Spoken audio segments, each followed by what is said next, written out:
The greatest wound a wolf ever carries isn't the one left by an enemy's claw. It's the one carved by the mate who looked into your eyes and chose to look away. Tonight, we're talking about Ysara, a woman born with one gold eye and one silver eye, who spent her whole life being told she was the wrong kind of different, and the night fate finally handed her everything, a king, a bond, a future. He ripped it apart in front of everyone who ever doubted her. But this isn't a story about what he did. It's about what she became after. Stay until the end. Drop your city in the comments. I want to know where my people are watching from. And if you've ever been counted out by someone who should have chosen you, hit that like button right now. This one's for you. The Grand Gathering of Kingdoms happened once every 7 years, and it smelled like ambition. That was the first thing Ysara noticed when the carriages rolled through the iron gates of Shadowmere's capital. Not the gilded banners snapping against the winter sky, not the sound of 1,000 boots on cobblestone, not even the roar of the crowd packed 6 deep along the royal causeway. She noticed the smell. Wood smoke and horse sweat, and something underneath both of those, something chemical and electric. The particular stench of men who had been sharpening themselves for years in preparation for 3 days of politics, disguised as celebration. She noticed it because her wolf noticed it.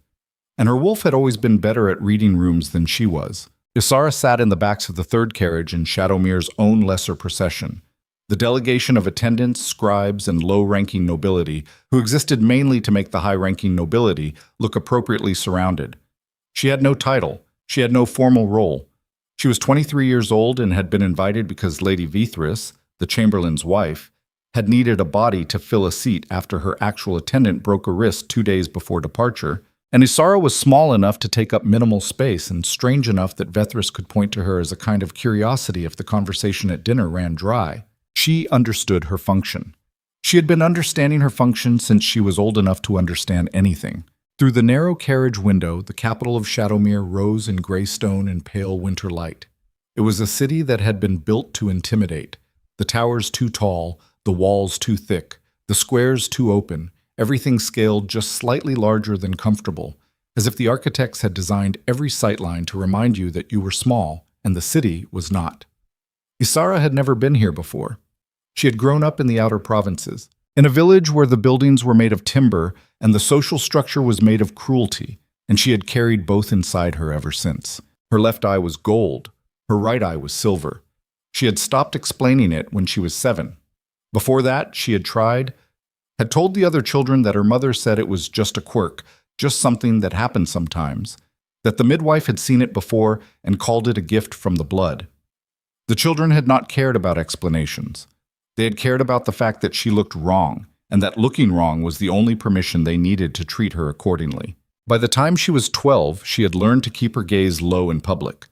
By 15, she had learned to wear her hair long and loose, so at least one eye was usually partially obscured. By 20, she had learned that the hair didn't actually help, because people who wanted to see the mismatched eyes always found a way to see them, and people who wanted to use them as ammunition always found a way to load. She pressed her shoulder against the carriage wall and watched the city scroll past. The wolf inside her was restless. That was nothing new. Her wolf was always restless at large gatherings. Too many competing scents, too many pack structures overlapping, the constant low-level pressure of hierarchies she didn't belong to. But tonight it was worse. There was something in the air beyond the ambition smell, something she couldn't name yet. A vibration in the base of her sternum that felt almost like anticipation, which made no sense because Ysara had stopped anticipating things sometime around her 16th birthday. She told her wolf to be quiet. Her wolf ignored her. The Grand Hall of Shadowmere had been built to hold 1,200 people, and tonight it held closer to 15, which meant that by the time Ysara had navigated her way through 3 antechambers and 2 receiving lines, and the particular social obstacle course of finding a place to stand that was neither in anyone's way nor so obviously peripheral that she looked like she was hiding, every surface in the room had taken on a slight layer of human heat, and the candles in the overhead chandeliers were burning with a faint visible flutter from the collective breath of 1,000 conversations happening simultaneously. She found a column near the eastern wall and put her back to it. This was her usual strategy at events like this. Find something solid, put her spine against it, and observe. She had developed the habit young and refined it over years until it was less a social coping mechanism and more a genuine methodology. You learned more from the edges of a room than from its center. The center was performance. The edges were truth. From her column, she could see the high table where the lords and ladies of Shadowmere's inner council held court. She could see the clusters of visiting nobility from the 7 participating kingdoms, each group subtly arranged by internal rank in ways that outsiders weren't meant to notice, but that Ysara, from her column, noticed with perfect clarity. She could see the serving staff moving in practiced loops, eyes forward, expressions neutral, the specific blankness of people who had learned that invisibility was protection. She recognized that expression. She had worn it for years. The musicians in the upper gallery were playing something formal and intricate, the kind of music that existed not to be listened to, but to indicate that listening was unnecessary, that the real business of the evening was happening in the low voices and the careful handshakes below. Ysara watched a duke from the northern delegation lean close to whisper something into the ear of a countess she didn't recognize. Watched the countess's expression shift by 3 degrees, just enough to mean something had been communicated that neither of them would acknowledge out loud. Her wolf vibrated again. Then King Vaelor walked into the room, and the whole shape of it changed. She had heard descriptions. Everyone had heard descriptions.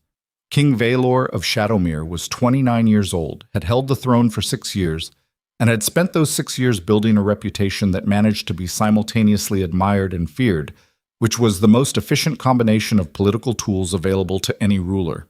He was tall, not unreasonably so, but enough that his height registered as presence rather than mere measurement. Dark hair, cut short on the sides. A jaw that looked like it had been assembled by someone who took structural integrity personally. He moved like a man who had never once in his life wondered whether he was walking in the right direction. The room adjusted itself around him the way water adjusts around a stone, and Ysara's wolf went absolutely silent.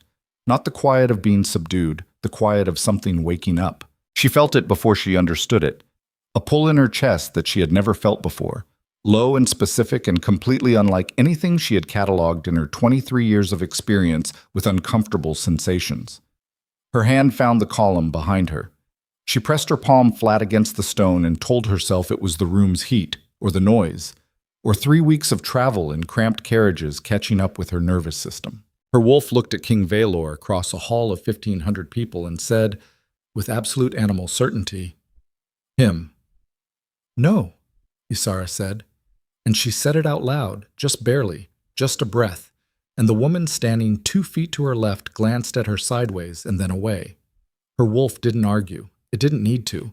The bond was already moving in her blood like warm water, already rewriting the cartography of her chest in ways she had no framework to reverse. She had heard about this. Every wolf had heard about it. The mate bond, the fated recognition, the moment when your wolf found the other half of its own frequency in the world. She had heard about it the way you hear about things that happen to other people, with a certain intellectual acknowledgement and a private certainty that the category simply didn't apply to her. Women with mismatched eyes and no title and the social footprint of a ghost didn't get fated mates. They got surviving. But her wolf was pulling her forward, and Ysara, for reasons she would spend a long time afterward trying to articulate and never quite managing to, let it. She didn't go to him directly. She wasn't capable of that kind of forward movement. Not then, not with the bond still new and raw and completely without precedent in her experience. What she did was stop avoiding the center of the room. She let the crowd shift her by degrees, moved when moving was easy, stopped when something blocked her, and slowly, over the course of 40 minutes, she would later barely remember, she ended up in a space roughly 30 feet from where King Vaelor stood holding court with 3 other men who all had the particular posture of people accustomed to being listened to. 30 feet became 20, 20 became 10. And then the crowd shifted in one of those spontaneous collective movements that large gatherings occasionally produce, a ripple outward from some minor disturbance near the main doors. And Ysara was moved with it, and when the movement stopped, she was standing 6 feet from King Vaelor of Shadowmere, and there was nothing between them but open air.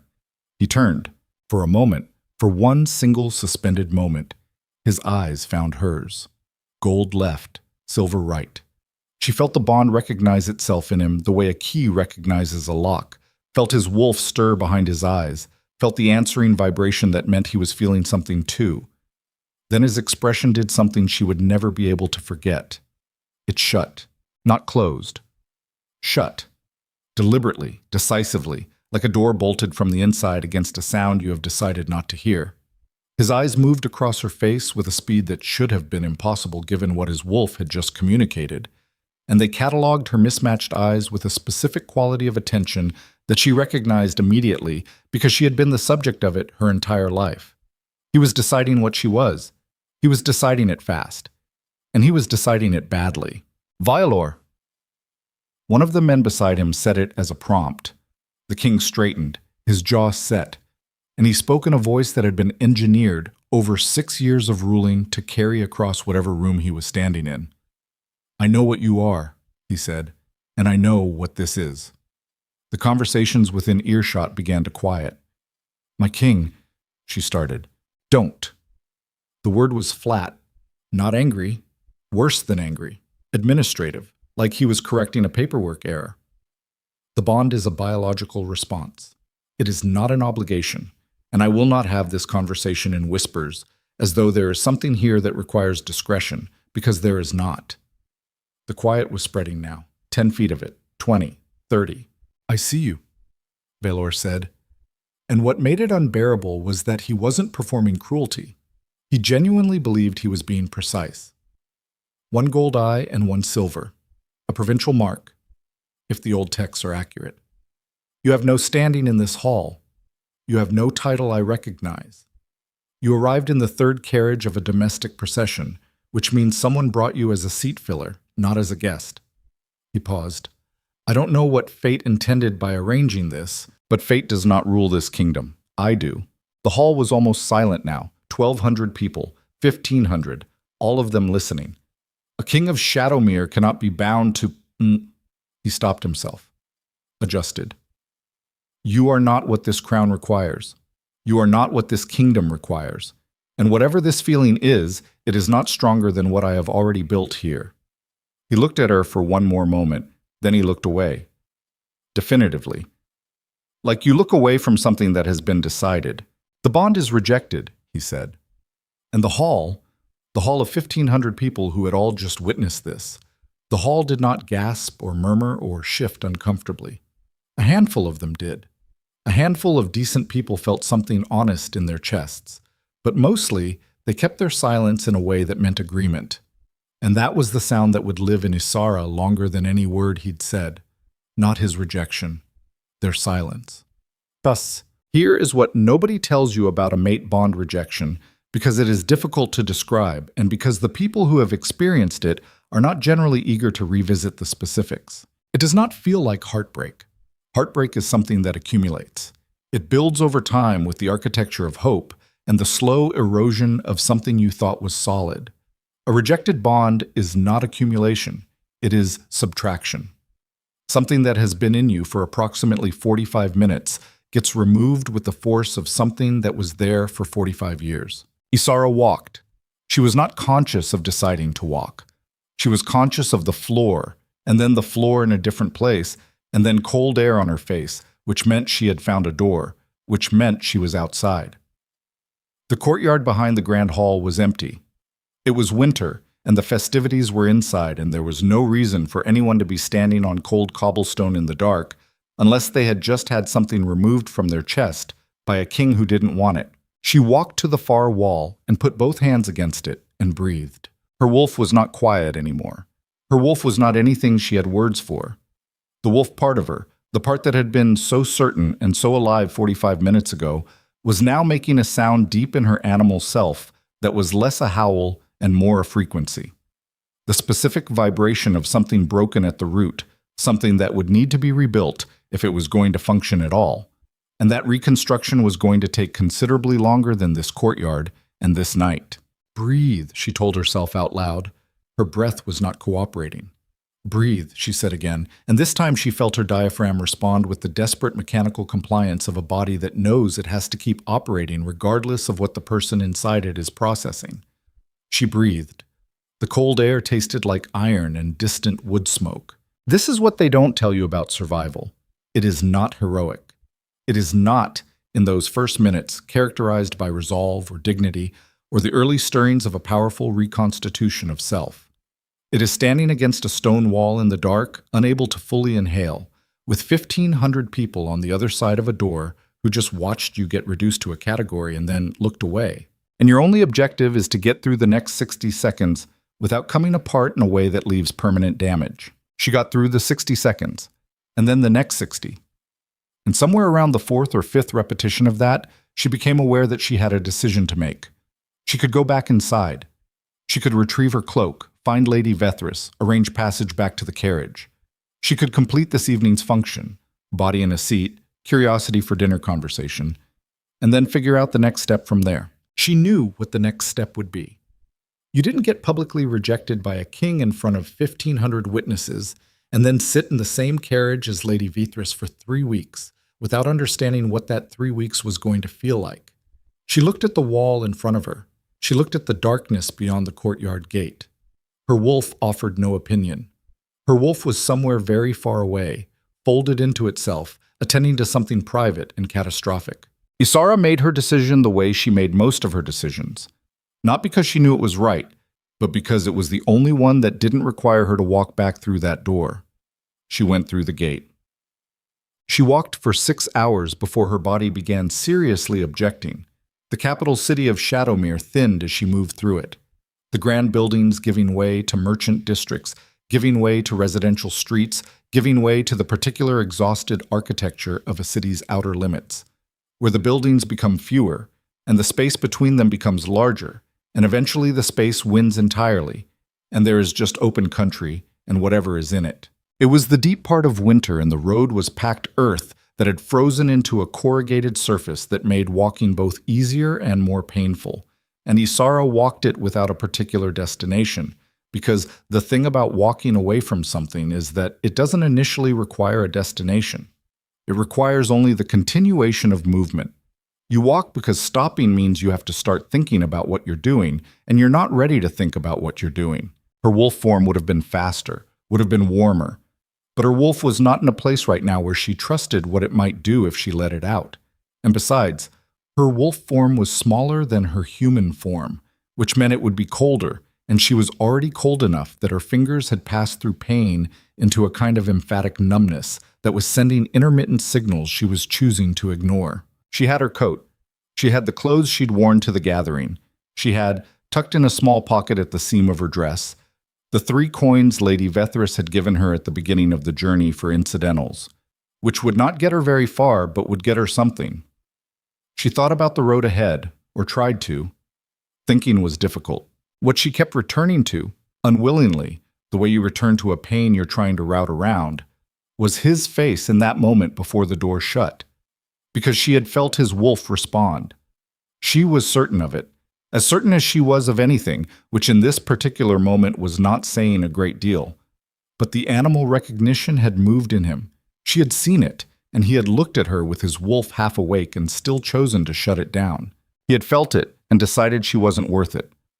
That was the part that the cold could not numb. You could survive being told you weren't enough by people who didn't know you. That was just ordinary cruelty. It required nothing of you but endurance, and endurance was something Ysara had been building since before she understood the word. What was harder to survive was the specific wound of being assessed by someone whose wolf had touched your wolf, whose blood had recognized your blood, and who had looked at all of that and completed the calculation and concluded, insufficient. Her left eye was gold, her right eye was silver. She had never asked for them. She had never done anything to earn them or deserve them or invite the weight of 23 years of other people's discomfort with her appearance. She had simply been born this way and then been required, daily, to negotiate the social consequences of a thing she had no agency over. And now a king had looked at her face and seen those eyes and used them as the first evidence in a verdict he'd already decided to render. The road was dark. Ahead of her, the country opened into something that might have been woodland, the shapes of trees darker against a dark sky. She kept walking. She was not going to cry. This was not a decision born of dignity. It was a decision born of a very old and very practical understanding that crying in the dark in winter when you were alone cost you heat you could not afford, and her body was already negotiating a deficit. She kept walking. Her wolf stirred very faintly from whatever far place it had retreated to. Not words, not direction, just a pulse. A reminder that it was still there, that the rejection had not deleted it, that whatever had been damaged could still, theoretically, transmit a signal. She acknowledged it. She kept walking. Thus, they found her at the river crossing. She had not known there was a river until she heard it, a sound she initially confused with wind, the low, continuous rushing of water over stone. And then she had followed it because water sometimes meant a path, and a path sometimes meant a village. And she was beginning to understand that she needed to make a more concrete decision about where she was going before her body made the decision for her by simply stopping. The men were hunters, or had been hunters. They were 3 of them, and they smelled of alcohol and the particular aggression of men who had been drinking alone together in the cold for long enough that they'd run out of conversation and started looking for entertainment. They saw her wolf eyes, and they made their decision in about 4 seconds. "The omen eyes," one of them said. He said it almost gently, which was a specific kind of dangerous that Ysara recognized immediately. My grandfather talked about those. Said women born with omen eyes bring the wolves of the dead back across the river. "I'm not," she started. "My cousin's kid was born with one eye lighter than the other," the second one said, to no one in particular. "He's deaf in one ear." "I'm not an omen," Ysara said. She kept her voice level. She had learned, young, that fear was a scent and these men's wolves were close to the surface, and surface wolves respond to fear the way fire responds to wind. "I'm a traveler. I've come from the capital." "The capital?" The first man looked at what she was wearing. The court dress, now 6 hours removed from a warm hall and entirely inappropriate for a frozen road at 3 in the morning. "Grand gathering's on." "Yes. So why are you out here?" She didn't answer that. The third man had not said anything yet. He was the one she was watching. In her experience, the quiet one was always the one whose decision mattered, because the quiet ones were thinking, and the thinking ones were the ones who could tip either direction, toward dispersal or toward something worse. "She's alone," the quiet man said. "I'm passing through," Ysara said. "I don't want anything from you." "Thing about omen eyes," the first man said, almost conversationally, moving slightly to her left, "is the old way of dealing with them, before the kingdoms got civilized." He paused. "River's right there. Just saying." Her wolf came back online, not gently. The wolf came back the way a fire comes back when you throw something flammable into embers. Sudden, total, furious. 23 years of suppressed instinct and 6 hours of walking and the specific volcanic anger of having been publicly destroyed by a man whose wolf had recognized her and still chosen to call her insufficient, all of it condensed into one animal awareness of 3 men and a river and the very clear shape of what was about to happen. She shifted. She didn't plan it. Her wolf was simply no longer willing to ask permission. The shift happened fast, faster than it should have, for someone who kept her wolf carefully managed. And what came out of it was not the small, careful wolf she usually presented, but something rawer. A version of her wolf that had clearly been waiting behind all that management for a moment exactly like this one. She was not large in wolf form. She had never been large. What she was, in that moment, was absolutely without hesitation. The quiet man stepped back. The first man swore. She showed her teeth. What happened next was not elegant. She was 3 months malnourished and 6 hours exhausted, and her wolf was running on anger and desperation, and 2 of the men were bigger than she'd initially assessed. And the third, the quiet one, who had been the one she should have watched more carefully, had a length of wood in his hand before she'd completed the geometry of the situation. The river crossing happened not because she went into the river willingly, but because she went into it fast and sideways and managed to get out of the worst of it, but not all of it. And the cold hit her like a second rejection, total, efficient, absolutely without mercy. She dragged herself up the opposite bank. The men did not follow. Whether from superstition or cold or simple calculation, they stayed on the other side and she could hear their voices, but not their words, and she was not going to wait to find out which direction their decision was going to tip this time. She ran, in wolf form, through winter trees soaked, her temperature dropping in a way that was moving past discomfort towards something more systemic.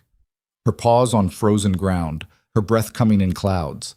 the forest around her offering no information about where she was or what was ahead, just trees and dark, and the sound of her own body working as hard as it could to keep moving. She ran until she couldn't, until the message from her limbs stopped being, "I'm tired," and became something more categorical. She found a space between two roots of a tree, large enough to be somewhat out of the wind, and she curled her wolf form into it, and her wolf form kept her warmer than her human form would have, but not warm enough, not by a margin that felt survivable in the long term.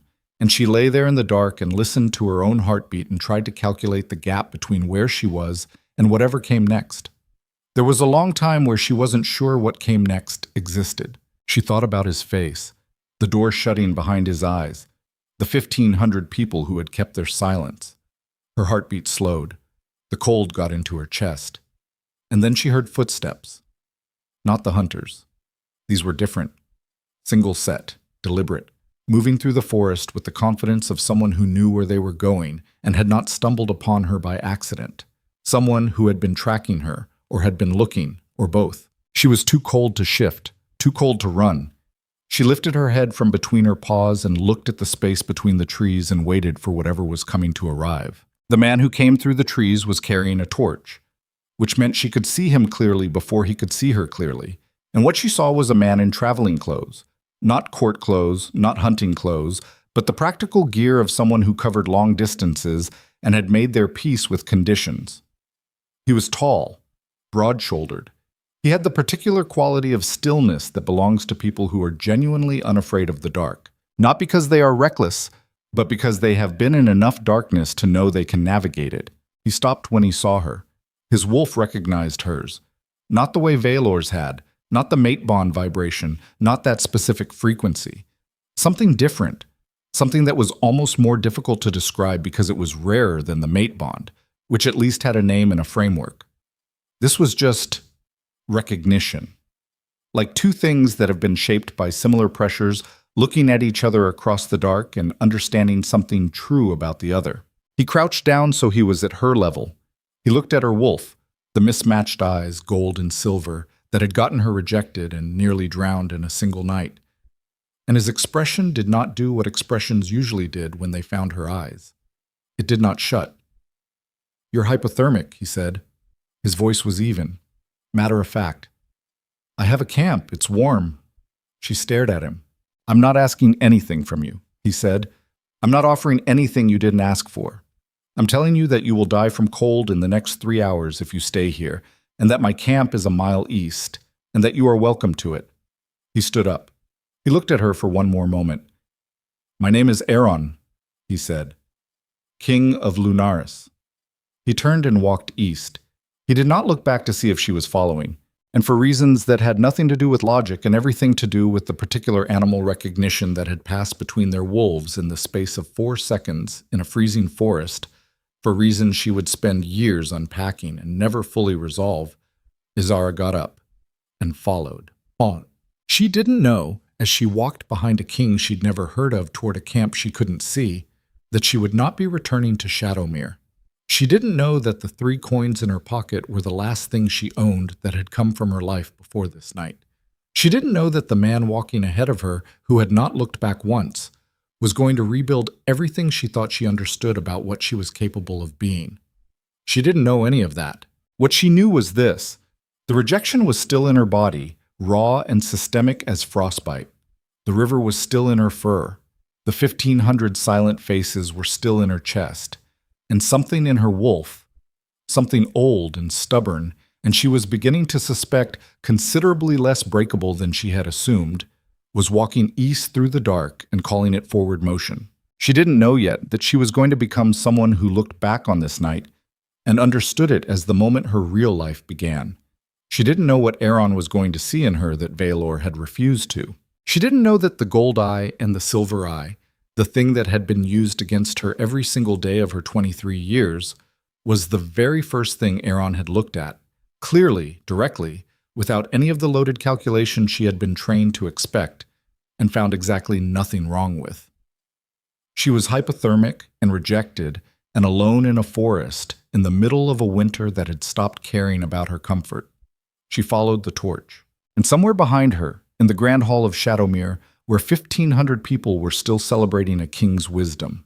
A seat in the third carriage sat empty, and nobody had yet noticed it, and by the time they did, the woman who had been assigned to fill it was already 1 mile east of where they thought she was, walking toward something none of them, not the king, not the council, not any of the 1,500 witnesses to her public unraveling, were going to see coming. But that was a tomorrow problem. Tonight, she walked. And when the camp emerged from the trees, firelight, 2 tents, horses, the particular organized chaos of traveling royalty moving light, and Aaron turned to look at her for the first time since he'd started walking. His expression held something she had never in 23 years seen directed at her. He looked at her the way you look at someone you have been trying to find. He opened his mouth, and from the tree line behind them, a horn sounded, 1 long note, then 2 short ones. The signal she did not know yet, but that she could read from the sudden shift in Aaron's posture, from the way his hand moved to the blade at his hip, from the way the camp's 2 guards came to their feet with the speed of men who had been trained to move before their minds caught up. "What is that?" she asked. Aaron looked at the darkness behind her. "That," he said, with a flatness that told her this was not a surprise but was also not good, "is a tracking horn. Shadowmere issue." He looked at her. "Someone from the gathering is following us. They're close." His eyes found her mismatched ones in the firelight. "And from the number of riders I'm hearing, they are not coming to apologize." The tracking horn sounded a 3rd time, and this time Ysara could hear what she hadn't been able to parse before. Hooves, not 2 or 3 horses. More. The particular percussion of organized pursuit, the kind that doesn't happen by accident, that requires someone giving an order within the last hour and men following it without asking questions. Aaron was already moving. "Dovan," he said at once, low, and the larger of the 2 guards was at his side in 4 steps. "How many?" Dovan tilted his head, listening. 8, maybe 10. They're moving fast, but they're not trying to be quiet about it, which means either they don't care if we hear them, or they want us to know they're there. Aaron looked at Ysara. "Both options tell us the same thing. These aren't scouts. Shadowmere riders." The second guard, younger, with the compact tension of someone who had not yet learned to look calm, was checking the horses. "I can read the pattern. 3 short intervals, then 1 long. That's a royal seal." Ysara stood at the edge of the firelight and understood what was happening before she finished understanding how she felt about it. "They came for me," she said. Nobody corrected her. "Why?" Aaron asked it directly, not as an accusation, but as an operational question, the way a commander asks for intelligence before he decides anything. "I left." She said it simply because the simple version was the true one. "I left the gathering without permission, without escort, without—" She stopped. "I was brought as a seat filler. My absence probably created a problem for whoever is responsible for accounting for the people in their delegation." Aaron looked at her for a moment, then, "That's not 8 riders." She met his eyes. "No. So someone in that hall decided that your specific departure was worth a specific response." She didn't answer because the answer was obvious and they both knew it, and saying it out loud would require describing the scene in the Grand Hall, and she was not ready to describe the scene in the Grand Hall to a man she had known for approximately 40 minutes. Aaron made his decision with the efficiency of someone who had made many decisions under time pressure and had learned that hesitation did not improve outcomes. "We ride," he said, "north. We're 3 hours from the Lunaris border, and these men have no jurisdiction once we cross it." "They might ride anyway," Dovan said. "Then they will be guests in my kingdom without an invitation, and we will treat them accordingly." He looked at Ysara. "Can you ride?" "Yes." "In wolf form, if needed?" She thought about her wolf, still ragged, still operating from somewhere closer to the surface than she was comfortable with, but present, functional. "Yes." "Then you ride with me until we know how close they are." He didn't wait for her agreement. He moved to the horses with the contained speed of someone whose body had learned efficiency the way other bodies learn comfort, and Ysara moved after him because standing still was the only option she refused. This is the first thing you learn about King Aaron of Lunaris, even before you know his name or his history or the specific shape of the kingdom he'd built on mountain cliffs above a frozen sea. He made room. Not symbolic room, Not the performative inclusiveness of a man who has learned that appearing generous is politically useful. Actual room. Physical room. He moved through the world in a way that did not require other people to compress themselves to accommodate him.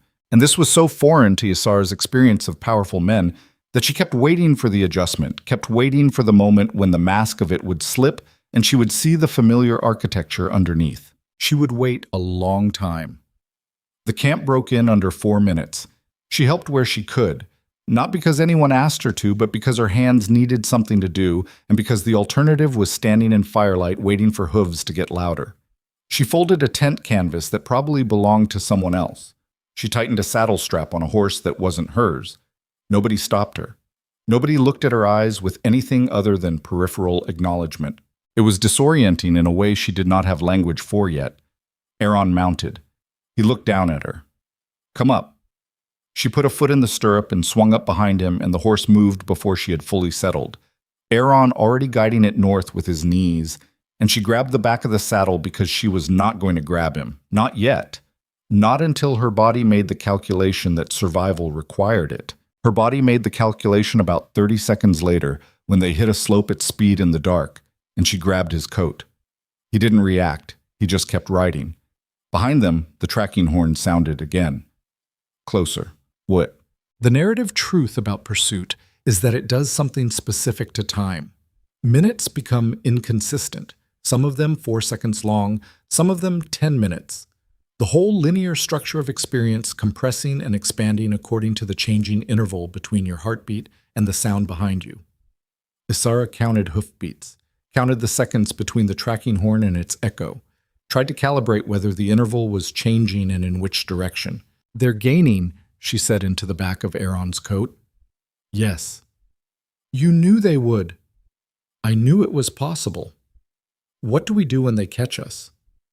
"They won't." He said it without drama, without the inflated confidence of a man performing certainty for an audience. He said it the way you state a logistical fact. "There's a river crossing 2 miles north, shallow enough to ford this time of year, narrow enough that we cross before they close the distance. And if they cross after us? Then they've entered Lunaris territory without permission from a reigning king, which is a declaration of something they will need to explain to their own king in the morning." He paused. "My read of Vaelor is that he will not want that explanation on his desk." She registered the name, the specific way he said it, not with particular weight, not with the particular care of a man tiptoeing around a tender subject, but with the flat accuracy of someone naming a variable in a problem. "You know him," she said. "I know of him. We've been in the same room 6 times, spoken directly twice." He guided the horse around something in the dark that she couldn't see, but that he clearly anticipated. "He's not a stupid man." "No," she agreed. "Which makes what he did tonight a choice, not an error." She didn't say anything. "You don't have to tell me what happened," Aaron said, "but I want you to know that I can see the shape of it. And I want you to know that shape does not tell me anything about you, except that you survived it well enough to walk east." The horse hit a downslope. She tightened her grip on his coat. "He rejected the bond," she said. She said it fast because the fast version was the only version she could get out without her throat closing around it.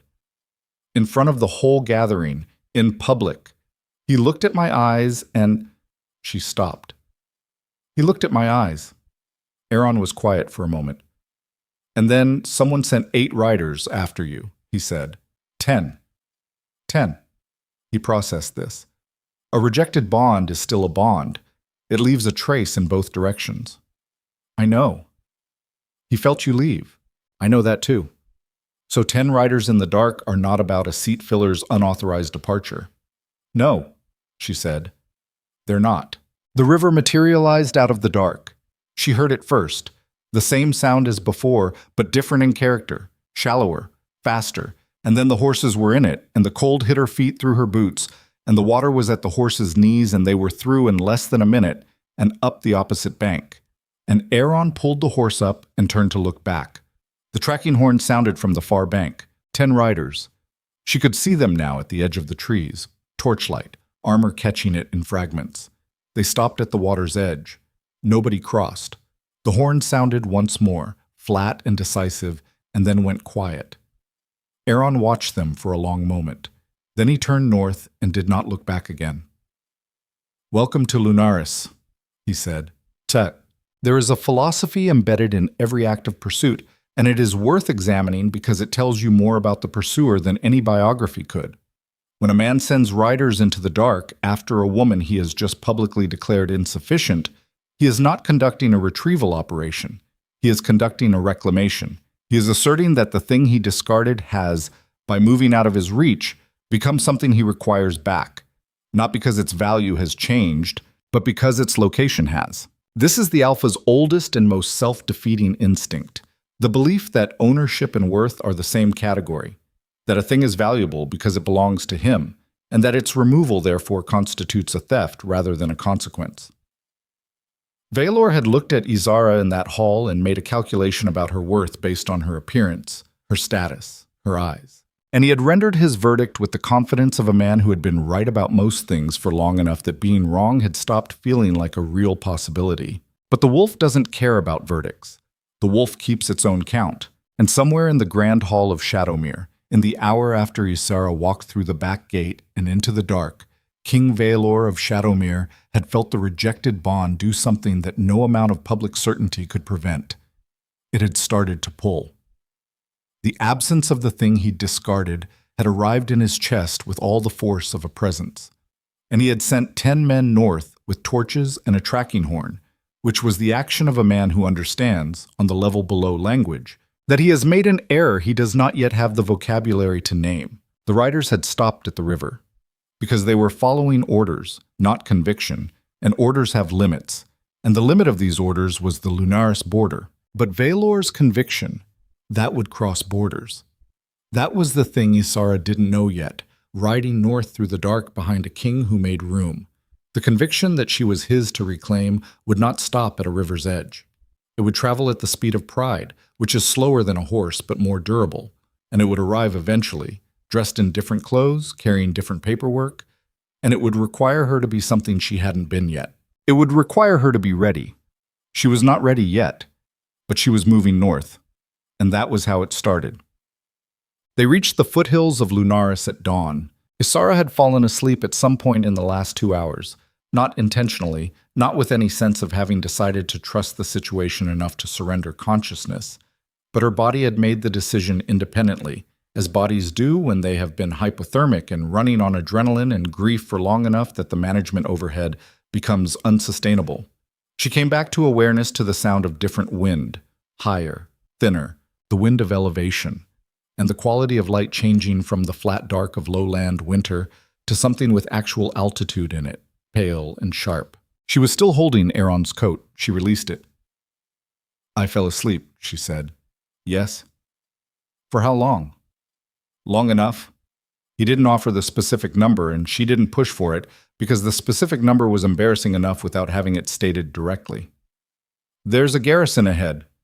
We'll stop there, get you warmer clothes, something to eat." "I don't have money." "I know." "I'm not asking for—" "I know that too." He said it without impatience. "You didn't ask for anything. I'm offering things. Those are different situations, and I'd like to keep them separate."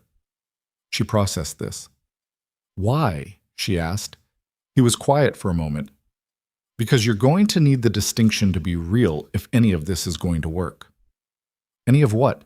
He didn't answer that immediately. The horse moved up a switchback and the view opened. Mountains, the particular blue-white of high snowpack against a sky that was just beginning to color, and below and behind them the lowland dark they'd come from. Somewhere in that dark was Shadowmere and its tracking horns and its grand hall and its king who had looked at her eyes and shut his own. "I don't know yet," Aaron said finally. "That's an honest answer. I found a woman dying of cold in my forest and I brought her out of it. What happens next depends on what you want it to depend on." "I'm nobody," she said. "In Shadowmere. In any formal sense. In Lunaris, formal sense is what I decide it is. That's not a small thing to say." "No." He glanced back at her, briefly, just enough for her to catch the quality of it. "It isn't." The garrison was small and functional. Stone walls, a central hearth that had been burning long enough to have taken the chill out of the mortar itself, 6 soldiers who came to attention when Aaron entered and relaxed when he told them to. The easy authority of a man whose men didn't need the performance of command to know the command was real. A woman brought clothes. Not court clothes, traveling clothes, good wool, boots that were 2 sizes too large but lined with something that immediately began addressing Ysara's feet with direct therapeutic intent. She ate. She hadn't realized how hungry she was until food was in front of her, and then her body made its opinions extremely clear, and she ate with the focused attention of someone whose body has temporarily overridden their social self-consciousness. Nobody watched her eat. Nobody commented. The soldiers talked to each other about supply inventory and a road repair 3 miles east, and Aaron sat at the end of the table with a report someone had brought him and read it without the theater of looking busy, actually reading, pen in hand, occasionally making notes in the margin. She watched him. He was, she decided, genuinely unlike any powerful man she had encountered. This was a short list. She had not encountered many powerful men in any direct capacity, having spent most of her life in the province of people who had no power and knew it. But the few she'd had proximity to had all shared a certain quality. They organized the space around themselves. People leaned toward them, adjusted trajectories to avoid intersecting incorrectly, modified their own behavior in advance of any instruction. It was the gravity of authority, and it was visible once you knew to look for it. Aaron had it. She could see it in how the soldiers moved, in the way the woman who brought the clothes had angled herself slightly toward him, even when she was speaking to Ysara. But he didn't seem to be generating it deliberately. It was a byproduct rather than a tool, which meant either that he was so accustomed to it that he'd stopped having to manage it, or that he was genuinely unconcerned with its effect, and she wasn't sure yet which of those 2 things was more interesting. He looked up from the report and found her watching him. "What happened to your hands?" he asked. She looked down. The knuckles of her right hand were split from the river crossing, scabbed over now, but visible. She hadn't noticed them until he pointed them out. "River," she said. Before that, he was looking at the older marks, the ones that weren't from last night, the ones that accumulated over years of a life that required frequent physical negotiation with an ungentle world. She met his eyes. "I grew up in the outer provinces." He nodded slowly, not with pity, with the particular acknowledgement of someone who understands what that sentence contains without needing the contents itemized. "How long have you been at the Shadowmere court?" he asked.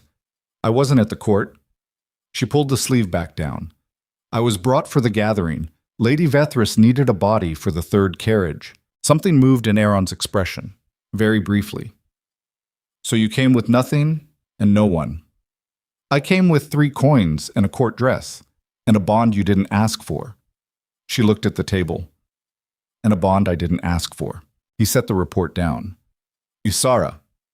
He said her name like he'd known it longer than one night, not with false familiarity, but with the particular weight of a man who takes names seriously. "What do you want? Not what you think you can have. Not what's realistic given everything that happened last night. What do you want?" Nobody had asked her that. In 23 years, the question had not been directed at her in that form. Want, specifically her want, as the operative variable. She thought about it. Not for long. The honest answer was closer to the surface than she expected. "I don't want to go back," she said, "to any version of what I came from." "That's a direction, not a destination." "I know." "Can you live with that? For now?" She looked at him. "Can you?" Something that might have been a smile moved at the edge of his mouth, controlled before it became a full expression. "I've built a kingdom on direction without a clear destination," he said. "I find it's more honest than the alternative." He stood up, folded the report, looked at her once more with that quality of attention that she was still calibrating. Not assessment, not calculation, something that felt more like listening even when no one was speaking. "We ride for the capital in an hour," he said. "You don't owe me a decision about anything, not yet, but I want you to know that in Lunaris there is room for someone who knows how to survive things." He walked out. Ysara sat at the table with her 2 large boots and her scabbed knuckles and the remains of a meal she'd eaten without tasting, and she thought about room. She had spent 23 years compressing herself into whatever space was left over after everyone else had taken what they needed. She had made herself small in carriages and halls and villages, and the particular geography of other people's comfort. She had carried her gold eye and her silver eye like apologies, like preemptive admissions of fault for something she hadn't done. Aaron had said, "There is room." She was not ready to trust it. Trust was a structure, and structures required foundations, and her foundations were, at this particular moment in her life, exactly as solid as yesterday's humiliation and last night's river and 3 coins she hadn't spent yet. But she could ride north. She could do that. The Lunaris capital was called Vaeroth, and it rose from the mountain range like it had always been there, and the mountain range had simply grown up around it. Not built into the cliff face so much as continuous with it, stone and mortar, and the particular kind of age that makes a structure look permanent rather than constructed. It took 3 more days to reach it, and those 3 days were the strangest Ysara had spent in recent memory. Strange, because nothing happened to her. No one looked at her eyes and found ammunition. No one asked her to compress. No one required anything of her beyond the logistics of travel: ride, stop, eat, sleep, ride again. Aaron traveled with a small contingent, 8 people including Dovin, and those 8 people treated her with the specific neutral courtesy of soldiers who follow their king's lead, and their king had apparently set a very clear lead. She watched him lead. She couldn't help it. It was a professional habit she'd developed from years on the periphery. Study the person with authority, map the gap between what they performed and what they actually were, stay out of range of the difference. With Aaron, the gap was narrow in a way that was almost more difficult to navigate than a wide one. She was calibrated for the wide gap. She was good at identifying the performance and working around it. A man who was actually what he appeared to be was harder to read because her usual tools assumed a discrepancy. On the second day, he rode beside her instead of ahead. They talked about the road, about the mountain terrain, about a territorial dispute in Lunaris's eastern region that he'd been managing for 2 years. He talked about it the way someone talks about a problem they're genuinely interested in solving, not performing for an audience, and he asked her questions that were not rhetorical. He actually wanted her answers. "If you were managing it," he said at one point about the eastern dispute, "what would you prioritize?" She looked at him. "I don't know your kingdom." "No, but you see patterns. I can tell from how you listen." She thought about it. "What's the actual dispute? Territory or resource access?" "Ostensibly territory, the markers on the eastern ridge." "Ostensibly." "The river that runs through the disputed territory feeds 4 villages." "Then it's water rights using territory as the language," she said. "The markers are a proxy." He was quiet for a moment. "My council has been arguing about the markers for 8 months. Have they mapped the water access?" "Not in those terms." "Then they're arguing about the wrong thing." He looked at her. "Yes," he said, "they are." She heard something in how he said it. She turned her head. "You already knew," she said. "I had a theory." His eyes were steady. "I wanted to see how you got there." She looked away, back at the road. She was not going to examine what she felt about that. Not yet. Not on a horse in the mountains with 3 coins in her pocket and a mate bond rejection still living in her chest like a splinter that hadn't finished working its way in. She was not going to examine it, but she noted it, filed it somewhere close to the surface, and she kept it there. Autumn. They arrived at Vaeroth on the afternoon of the 3rd day, and the city received its king with the particular warmth of a population that has not been trained to perform its reception. The people who came to the gates came because the gates were open and the king was back and there was something to see, not because there was a protocol requiring their presence. Children ran alongside the horses. An old man on a market stall raised a hand. A woman with a basket stopped and called something to Dovin that made him laugh. Ysara rode through it all with her gold eye and her silver eye and her 2 large garrison boots, and not one person on that street looked at her face and found a problem. It was the most disorienting experience of her life, including the river. The palace was not what she'd expected from a mountain kingdom. Not heavy, not fortress dark, but lit with narrow windows cut to maximize altitude light. The particular architectural intelligence of people who understood that winter was long and light was survival. They were given rooms. She was given a room, her own room, with a fire already built in it, and a bed that was entirely too large for a person with her occupation of the space, and a window that looked out over a city that was moving in the easy rhythms of a place that had not recently been invaded. She stood at the window for a long time. Her wolf was quieter than it had been. Not healed, she understood enough about bond rejection to know that healed was not a near-term category, but quieter, like something that has been given enough space to stop bracing. There was a knock at the door. "Come in." It was a woman, not a servant. The posture was wrong for that, too direct, too self-possessed. She was perhaps 40, with the particular economy of movement that belongs to people who have been responsible for things for long enough that every action they take is load-bearing. "I'm Sarah," she said, "head of the King's Council." She looked at Ysara without the gold and silver inventory, which Ysara was starting to recognize as a Lunaris characteristic rather than an individual one. "The king asked me to welcome you formally and to tell you that tomorrow's schedule is yours to determine." "Mine too. You are not a prisoner. You are not a guest with obligations. You are a person who arrived in difficult circumstances and has been offered hospitality." Sarah's voice was matter-of-fact, not warm, not cold, honest. "What you do with that hospitality is your business." "He told you about me?" "He told me the relevant facts, nothing beyond what I needed to know to do my job." Ysara looked at her. "What were the relevant facts?" Sarah met her eyes without the flicker. "That you were in danger, that you crossed the border, that you were not to be treated as anything other than a person with standing." A pause. "And that your eyes were unusual, and that anyone who made an issue of them would be having a direct conversation with him about it." Ysara's throat did something she wasn't going to acknowledge. "That's it?" she said. "That's it." After Sarah left, Ysara sat on the edge of the too large bed and looked at her hands, the split knuckles, the older marks, the 3 coins she'd transferred from the pocket of the destroyed court dress to the pocket of the garrison clothes, and had not spent. She had left Shadowmere with nothing. She had fled into a forest in winter and nearly died of cold and been attacked at a river crossing and followed across a border by 10 riders with torches. And she had arrived here, in a room with a fire, in a city that moved like a place that had not recently decided she was the wrong kind of different. This was not, she understood clearly, a solution.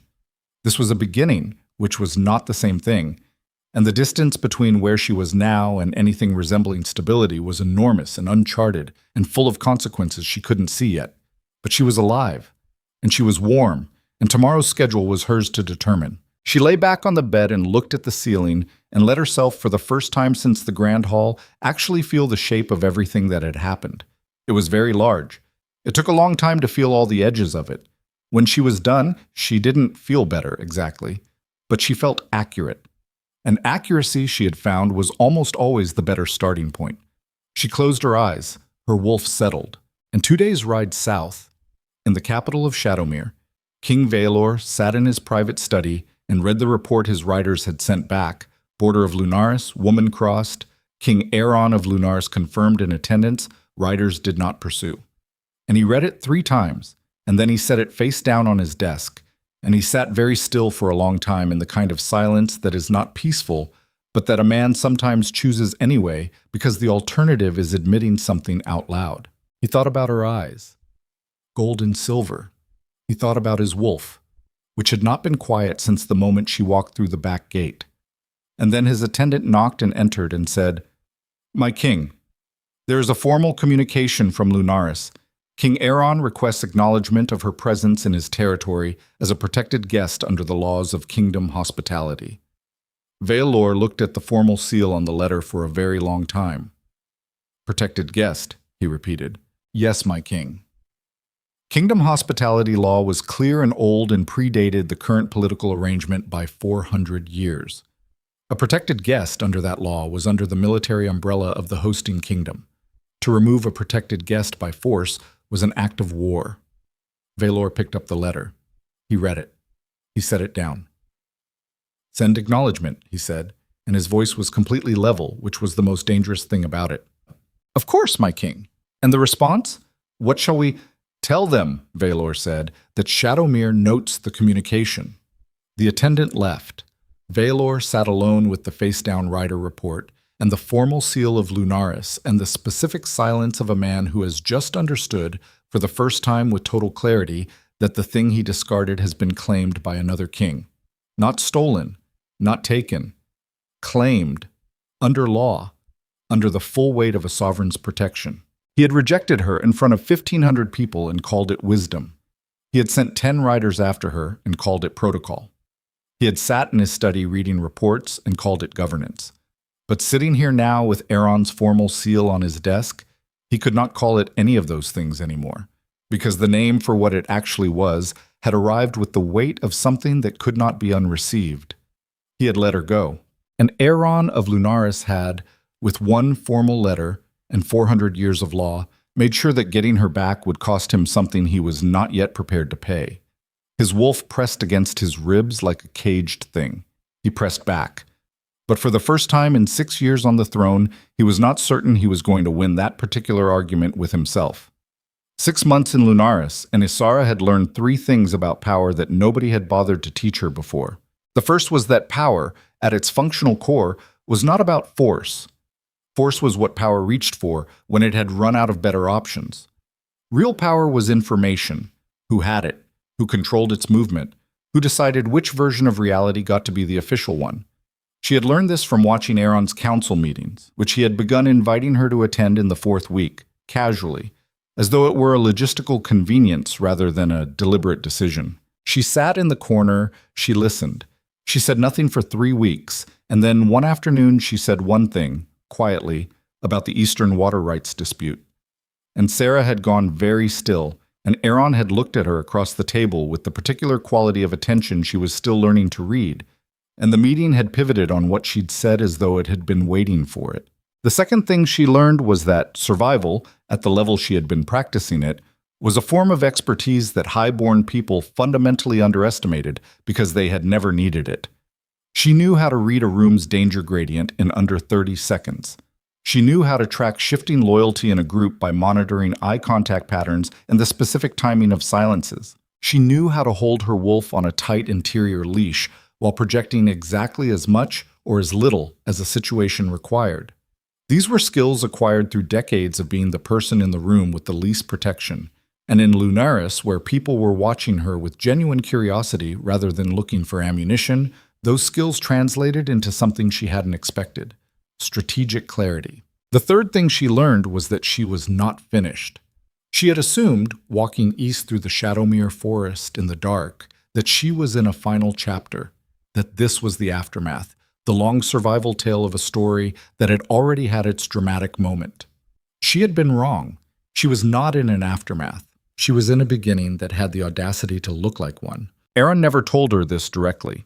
He showed her instead, in the way that people who understand pedagogy show rather than instruct. He brought her problems and asked for her thinking. He gave her access to council documents that had no formal justification for being in her hands. He put her in rooms with people who needed to be read, and then afterward asked her what she'd seen, and then more often than was comfortable, confirmed that what she'd seen was accurate. By the end of the 3rd month, she was not a guest. She was not a curiosity. She was something the council didn't have a precise term for, which bothered several of them and seemed not to bother Aaron at all. By the end of the 5th month, she was sitting at the table, not in the corner, at it.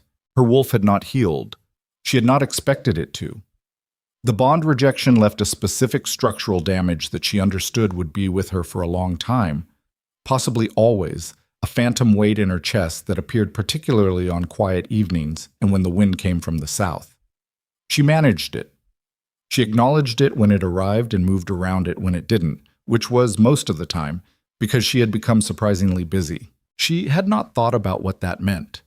The busyness, the table, the way Aaron looked at her when she said something that reframed a problem, until the evening in the 6th month when Sarah knocked on her door after the council had dismissed and stood in the doorway with the expression of a woman who had decided to say something she'd been holding for a while. "There is a delegation coming," Sarah said, "from Shadowmere." Ysara's hands went still on the document she'd been reading. "When?" she said. "They arrive in 4 days. It's official. Trade negotiation. The Eastern Route Agreement is up for renewal." Sarah looked at her directly. Vaelor is leading the delegation personally. The window was behind Ysara. The evening was going dark outside it. She looked at the document in her hands without reading it. "He's coming here," she said. "Yes." "Does Aaron know I know?" "He asked me to tell you." Sarah paused. "He said the decision about how you want to handle it is yours. He will follow your lead." Ysara set the document down with deliberate care. The kind of care that was doing work, containing something that did not want to be contained, pressing it flat under the weight of a specific and practiced composure. "What are my options?" she said. "You could leave the capital for the duration of the visit. There is legitimate council business in the Eastern District that could absorb 2 weeks. Sarah did not inflect this. She was presenting information, not advocating for it. "Or you could remain, as you are, with whatever that means for the negotiation." "What does it mean for the negotiation?" "That depends," Sarah said, "on what Vaelor is actually here to negotiate." After Sarah left, Ysara sat in her room for a long time and thought about the specific weight of 4 days.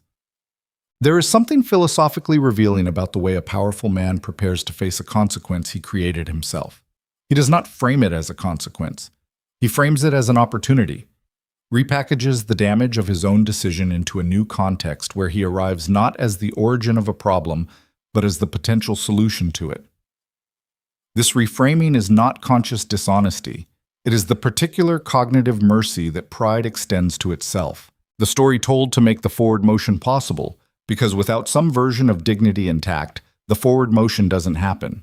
Vaelor had been telling himself a story for 6 months. The story had several versions, and he had refined it across the months the way you refine an argument you are going to need to make to someone whose intelligence you respect and can't easily manipulate. He had not sent more riders. He had not violated Lunaris hospitality law. He had behaved, externally, with the correctness of a king who had made a decision and was comfortable with it. But his wolf had not been comfortable with it for a single day. He arrived in Vareth on a Tuesday, which was an ordinary day in the Lunaris capital, and would have remained one except for the procession of Shadowmere colors through the main gate, black and silver, 6 formal riders, and a carriage, the precision of a delegation that had dressed for visibility. Aaron met them in the formal courtyard. Ysara watched from a window 3 floors up, because she had decided to remain, and had also decided not to announce the manner of her remaining until she understood what she was dealing with. She watched Vaelor step out of the carriage. 6 months had not changed him in any visible way. He was still the man who had stood in the grand hall and chosen words like surgical instruments, not because he was cruel, but because he was precise, and precision, applied without wisdom, produces exactly the same damage cruelty does, but with better posture. He shook Aaron's hand with the particular correctness of 2 kings who know each other well enough to know where the friction is. He looked around the courtyard. Her window was at an angle that put the afternoon light between her and his sightline. He could not see her, but she saw his wolf look for something it wasn't finding, and she recognized the look because she had worn it herself, on the south-facing evenings when the wind came from Shadowmere. She stepped back from the window. The first 2 days of the delegation were trade negotiation, and Ysara was not part of the trade negotiation. She attended her regular council work, which took her through corridors that intersected with the delegation's schedule at 3 predictable points during the day, and at each of those points she moved through with the natural purpose of someone who knew exactly where she was going, which she did. She heard that Vaelor had asked about her. She heard it from Dovin, who had heard it from one of Aaron's personal staff, who had been present when Vaelor, over the formal dinner on the first night, had said with studied casualness, "I understand you have a particular advisor who has been attending council recently. Unusual appointment." Aaron had reportedly said, "She is effective." Vaelor had reportedly said, "I'm sure she is," and then moved the conversation elsewhere with the skill of a man who has learned that the best way to sound as though a subject doesn't matter is to be the one who abandons it. On the morning of the 3rd day, she ran into him directly. She had known it was coming. The corridor outside the main archive was the intersection that couldn't be avoided if you were retrieving the Eastern District water maps, which she was, because the Eastern District water rights were being referenced in the trade negotiation, and Sarah had asked her to pull the relevant documentation. She had the maps under her arm and was moving toward the council wing, and Vaelor came around the corner from the formal guest corridor with one aide who fell back on instinct when he stopped. They stood in a corridor in Lunaris, gold eye, silver eye, his jaw set. She watched it do it, the specific muscular event of a man bracing himself for something he had not fully rehearsed. "Ysara," he said, "my king." She said it without inflection and watched that land. "You don't need to—" It's the accurate form of address. "You are a king. You are not my king in any other sense. The form still applies." She shifted the maps under her arm. "Are you blocking my way?" Something moved in his expression. Not anger. Something more complicated than anger. The specific expression of a man who has come prepared for one conversation and found himself standing in a different one. "I would like to speak with you." "You're speaking. Privately. I have council business." "Ysara." She looked at him. She let herself look at him, fully, without the managed peripheral avoidance she'd been employing for 2 days. She looked at the face that had turned toward her in the grand hall and found her insufficient. She looked at it with her gold eye and her silver eye, and she felt, distantly, the damaged structure in her chest register his proximity with the phantom pull of something that no longer had a valid claim. "You have 1 minute," she said. "I have work." The aide retreated further. Vaelor ran a hand across his jaw. Not a performance, an actual gesture. The thing a man does when his prepared words don't fit the mouth they've been loaded into. "You look well," he said. "I am well." "Lunaris clearly agrees with you." "It does." He stopped, started again. "What I said in the hall. How I said it." "What I remember about the hall," she said, "is the 1,500 people who were quiet while you said it. What you said is your property. What they chose was theirs." He absorbed this. "I know what you're trying to do." Her voice did not rise. This was the most important discipline she had, and she held it absolutely. "You felt me leave. You sent 10 riders who stopped at the river because your law doesn't cross borders. You're here with a trade delegation that is a real delegation and also a reason to be in this building. And you're standing in this corridor because Aeron City is the only place you can have this conversation without it being reported back to Shadowmere before you finish the sentence." She looked at him. "You are not here to negotiate Eastern routes.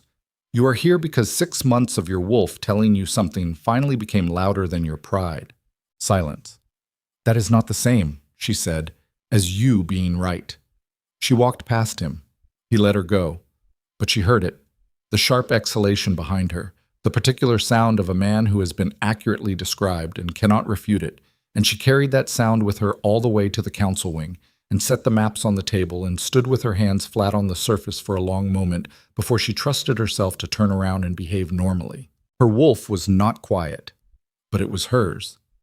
What happened on the evening of the 3rd day was not what she had prepared for, which was the nature of the things that actually matter. You prepare for the visible threats, the ones that come with names and faces, and the predictable shape of the conflict you've been anticipating. What takes you apart is the thing that arrives from a direction you hadn't surveyed. Dovin came to her door at the 9th hour, which was late enough that her immediate read was trouble. "There's a problem," he said. She grabbed her coat. "Yeah, the problem was in the Eastern Archive. The maps she'd pulled that morning, the original Eastern District water rights documentation, the foundational records that predated the current territorial dispute by 80 years, the documents that proved the river access had been granted by treaty rather than claimed by conquest, were gone. Not misplaced, not misfiled, gone. The archive case was open. The seal had been broken with something precise and deliberate, the kind of deliberate that doesn't happen by accident and doesn't happen without knowledge of where to look. Sarah was there. Aeron was there. 3 of his senior staff. When were they last confirmed present? Aaron's voice was flat. The flatness she'd learned to recognize as his operational register, not coldness, just the compression of everything non-essential so the essential could move faster. "Yesterday evening," the archivist said. She was an older woman, gray-haired, with the particular devastation on her face of someone whose life's work has just been violated. "I checked the seals myself before I locked the room." "Who has access to this room?" Ysara asked. "Council staff. Senior archive personnel." Sarah looked at her. "And the delegation?" The silence that followed had a specific weight to it. Explain that, Aaron said. Standard protocol for diplomatic visits. Guests of the Crown are granted archive access for relevant treaty documentation. The Eastern Route negotiations reference historical land grants that overlap with. They had access to this room, Aaron said. Yes. Aaron looked at Ysara. She was already looking at him. The trade negotiation, she said. It came out slowly because she was fitting pieces together as she said it, and she wanted to be accurate before she was fast. The Eastern Route. Vaelor's delegation arrived with a position on the route boundary that was. I read it last night when Sarah sent me the preliminary terms. It was specific. Specific in a way that shouldn't have been possible without the original water rights documentation. Sarah went very still. They already knew what was in those documents, Ysara said, before they arrived, which means this isn't about stealing the originals for information. She looked at the open case. It's about removing the evidence. The documents prove the water rights were granted by treaty. Without them, the dispute reverts to territorial claim, which Shadowmere argues under conquest law, which gives them not the road. She paused. The river, she said, 4 villages, their water access, stripped and rerouted through Shadowmere control. The silence in the archive room had the texture of something being understood all at once by multiple people. Aaron's expression did not change, but something behind it did. A very specific and very quiet kind of fury, the kind that doesn't show itself in volume or movement, but that restructures the temperature of the room. Bring Vaelor to the war room, he said. Not a request. Now. There is something that needs to be said about the moment when you discover that the man who publicly destroyed you has arrived in the home you rebuilt with the specific architectural intention of dismantling it. It is not simple. It would be easier if it were simple, if the anger came clean and complete without the other things underneath it. If she could feel the betrayal without also feeling, beneath it, the horrible complexity of a mate bond that was damaged but not dead, still transmitting its low frequency of recognition even now, even here, even with this. It would be easier if Vaelor were purely and straightforwardly a villain, if there were no part of her wolf that registered his proximity the same way it registered South Wind. It was not simple. She stood in the war room while Vaelor was brought in, and she looked at him when he came through the door, and she saw the moment he understood what had been discovered, the slight adjustment of his shoulders, the containment of something in his face, the political brain of a king calculating its speed while the rest of him held its position. Vaelor. Aaron stood at the head of the table. He did not sit. Standing was a choice with meaning. The Eastern District water rights documentation has been removed from my archive. Documentation that your delegation had access to. Documentation that your preliminary negotiation terms suggest you had prior specific knowledge of. Vaelor looked at him. That is an accusation that requires evidence. I am a king in my own house, Aaron said. I don't make accusations. I make observations. You are welcome to provide a counter-observation. My delegation had archive access for legitimate. Did you take the documents? Ysara said. Both men looked at her. She had not raised her voice. She was not going to raise her voice. Did you, she said again, or anyone acting on your instruction, remove original treaty documentation from this archive in order to compromise the evidentiary basis for a water rights dispute that you intended to litigate in this negotiation? Vaelor's eyes moved between her and Aaron. Something in his expression was working hard, recalibrating in real time, the political mind adjusting for a situation that had not been in the plan. I came here in good faith, he said. That is not an answer, Ysara said. I came here. You came here, she said, and she felt something in her chest finally reach a temperature she'd been building toward for 6 months. Not rage, not exactly, but the specific heat of a truth that has been waiting for its moment with the patience of something that knows it will get there, with a diplomatic cover and a real objective. And the real objective had nothing to do with the Eastern Road. You have known for 6 months where I am. You have known that Aaron extended kingdom hospitality. You have known that the formal protection was in place. She looked at him. And you came anyway, with a plan that would give you legal leverage over this kingdom's water supply, which would give you leverage over this kingdom, which would give you leverage over whatever is in this kingdom that you want back. She paused. This wasn't a trade negotiation. It was a siege, dressed in silk. The room was absolutely still. Vaelor stood with 6 months of pride and preparation in him, and he looked at her across the table, and she watched. She actually watched. The thing in him that had been constructed over years of ruling without consequence began to develop a hairline fracture. Not collapse. Not yet. But a fracture. Real and visible and new. "I did not order the documents taken," he said. His voice was quiet, controlled. Something in it that might, in a different context, have been the first syllable of honesty. "I ordered a survey of what was available.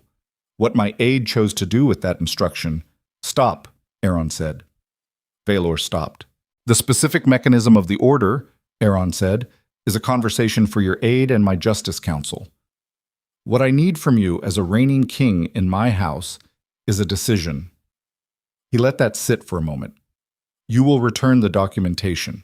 You will withdraw the preliminary negotiation terms that depended on its absence. And you will explain to your aide that the laws of kingdom hospitality exist for reasons that predate both our crowns and will outlast them." He paused. "Or you will leave Lunaris tonight, and we will discuss the Eastern Route renewal at the Tribunal Council in the spring, where the prior treaty terms will be submitted as the binding baseline, and you will have no advantageous position to negotiate from." Vaelor looked at Ysara. She did not help him. She had spent 23 years making herself small enough to fit into spaces that weren't designed for her. She had spent 6 months learning to take up the space she actually occupied. She was not going to compress herself now to make this easier for the man who had taught her, in the worst possible classroom, why compression was a survival strategy and not a life. "The documentation will be returned," Vaelor said. "Tonight," Aaron said. "Tonight." "Good." Aaron looked at his staff. "Escort King Vaelor to the formal guest chamber. Dinner will be sent. The documentation should be with my archivist within the hour." It was a dismissal with every surface courtesy of a hosting king, and the particular precision of a man letting his counterpart retain enough dignity to walk out of the room under his own authority. Vaelor walked out. At the door he stopped. He looked back at Ysara. Just for a moment. Just long enough. She held his gaze. He left. The documentation was returned by the 8th hour. The aide who had removed it was a young man, not much older than 25, with the expression of someone who had executed an order without fully thinking through what orders meant. He sat with Aaron's Justice Council for 2 hours and provided a complete account in the specific detailed way that people provide accounts when the alternative is considerably worse. The account confirmed what Ysara had said in the war room, not in those exact words, in the specific administrative language of a plan that had been constructed carefully and had failed at the point where it encountered someone who could read its architecture. She sat with Sarah in the council room afterward, when the building had emptied and the fire had burned down to useful coals, and Sarah poured 2 cups of something warm and set one in front of her without asking if she wanted it. "You knew immediately," Sarah said, "in the archive. I'd read the preliminary terms last night. There was a specificity in them that didn't fit. You can't get that precise about historical grant boundaries from secondary documentation." She wrapped her hands around the cup. "He came here for the negotiation, but someone on his council gave him the idea that the water rights documentation was the critical piece. He came with a plan that was designed before he arrived. Which means," Sarah said carefully, "that someone in Shadowmere's council has been watching Lunaris's eastern dispute closely enough to identify that vulnerability." "Yes." "And that the embassy visit, this embassy visit, was planned with enough lead time to prepare that approach." "Yes." Sarah was quiet for a moment. "He was also here for you. He was here for several things. The two are not unconnected." Ysara looked at the fire. "No," she said. "They're not." This was the thing that the anger could not simplify, and she knew it, and she had been carrying the knowledge of it since the corridor that morning. Vaelor had arrived with a political strategy that was sophisticated enough to be genuinely dangerous. He had also arrived because 6 months of a damaged bond pulling south had finally crossed a threshold he couldn't govern. Both of those things were true simultaneously. And the second thing did not mitigate the first, but it also did not disappear in the presence of the first, and that was the complexity she was going to have to live inside. He had tried to take something from this kingdom. He had also been looking for her in the courtyard when he arrived, before he'd done anything. Both. The fire moved. Aaron wants to speak with you, Sarah said, when you're ready. About the negotiation? Sarah looked at her with the expression of someone who has decided, in this particular instance, to be direct. About a great many things, I expect. Aaron was in his private study when she got there. Not the formal office. The small room on the north side of the palace that had maps on 3 walls and a desk that was visibly worked at rather than performed at. Papers in actual stacks. Ink at various stages of drying. The functional disorder of a space used by someone who prioritizes work over the appearance of work. He looked up when she came in. Sit, he said, and she sat. And he pushed a cup toward her that was already there, already full, which meant he had expected her or had hoped. And both of those were things she filed away. The documentation is back, he said. I know. The aide gave a full account. Vaelor's direct involvement was limited to the survey instruction. Whether he knew what would be done with it, he stopped. It doesn't matter at the legal level. He knew what he was building toward. Yes, you knew before anyone else. I'd read the terms. Ysara. He said it the way he had said it that first morning at the garrison, with weight, with the specific gravity of a man who uses names like they mean something. You have been in this council for 3 months. You have changed 3 active policy positions. You identified an external intelligence operation inside an archive during what looked like a routine theft. He looked at her. I need you to understand what you are. She looked at him. I'm a woman from the outer provinces with mismatched eyes and no formal title. You are, he said, the most strategically capable person in my council. And I have a very good council. The fire in the small study was close enough that she could feel it on her hands. She looked at those hands, the split knuckles mostly healed now, the older marks that Aaron had noticed at the garrison and had never commented on again. Vaelor came here because of me, she said. Partly. The plan and the other thing. They're connected. Someone on his council understood that he wanted to re-establish contact and built a political rationale around it so the visit had cover. Aaron was quiet. Which means, she said, that his council knows about the bond. They know he rejected it, and they know it's pulling at him, and someone decided to make use of that as a mechanism to get him into Lunaris's territory. She looked up. Someone used his personal weakness as a policy lever. Yes. That's not loyalty. That's management. No, Aaron said. It's not loyalty. He looked at her steadily. It also means that whatever Vaelor decides to do next, and he will decide something, because men like him do not absorb this kind of failure and sit still afterward, it will be designed by people who are comfortable using his emotional state as a strategic resource. She understood what he was telling her, not just the political intelligence in it, the other thing underneath it. He is going to come back, she said. He is going to come back, Aaron confirmed, with better cover, with better preparation, and with the specific knowledge that you are not here as a guest anymore. He paused. You are here as something that matters to this kingdom, which means you are a target, and I need you to decide with full information what you want to do about that.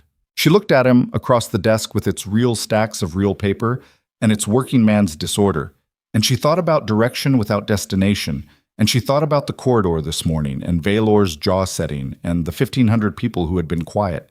She thought about 6 months of becoming something she hadn't known to want. What are my options? She said. Aaron looked at her for a long moment, and then he did something she had not seen him do in 6 months of watching him closely. He looked uncertain. Not weak. Uncertain.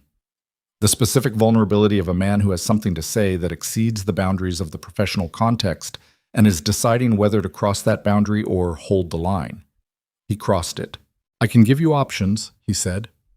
Relocation. Formal diplomatic cover under a different designation. A position in the Eastern District that would put you out of reach during any future Shadowmere approach. He paused. Or I can make it permanent. She went still. Formal appointment, he said. Council. My council. With all the protections that entails and all the visibility it creates. His voice was even. Careful in the way that careful means something. That visibility cuts both directions. It makes you a target. It also makes targeting you a declaration, which changes the calculus for anyone who's thinking about it. He looked at her. And it means you are no longer here as someone I retrieved from a forest, he said, but as someone this kingdom has formally claimed, on my authority. Another pause, shorter. On my account. The fire moved. Outside the north window, the Lunaris mountains held their dark and permanent shapes against a sky that had gone fully black while they were talking. Somewhere in the formal guest chamber, Vaelor was sitting with a dinner he hadn't ordered in a room he hadn't expected to be confined to, and his wolf was 2 corridors away from where she was sitting, and she could feel it. She could always feel it, that phantom pull, damaged and persistent and completely without legal standing in her life. Aaron was watching her. She looked at him, at the maps on 3 walls and the working desk, and the man who had walked east through a frozen forest with a torch and had not looked back to see if she was following because he'd understood, with the instinct of someone who paid attention to real things, that she would. On your account, she said. Yes. She was going to have to become something she had not been yet, not a different version of the provincial girl with the wrong eyes, not the managed, compressed, careful occupier of leftover space, something that required her to step into visibility she had spent 23 years avoiding, because visibility had always meant exposure, and exposure had always meant wound. This would require her to stand in the open, with her gold eye and her silver eye, and the mate bond damage in her chest, and the 6 months of strategic capability she'd built in a mountain kingdom, and the specific fury she'd been carrying since a grand hall in Shadowmere had gone 1,500 people quiet, while a king reduced her to a category. She was going to have to become the person that fury had been building toward. Yes, she said.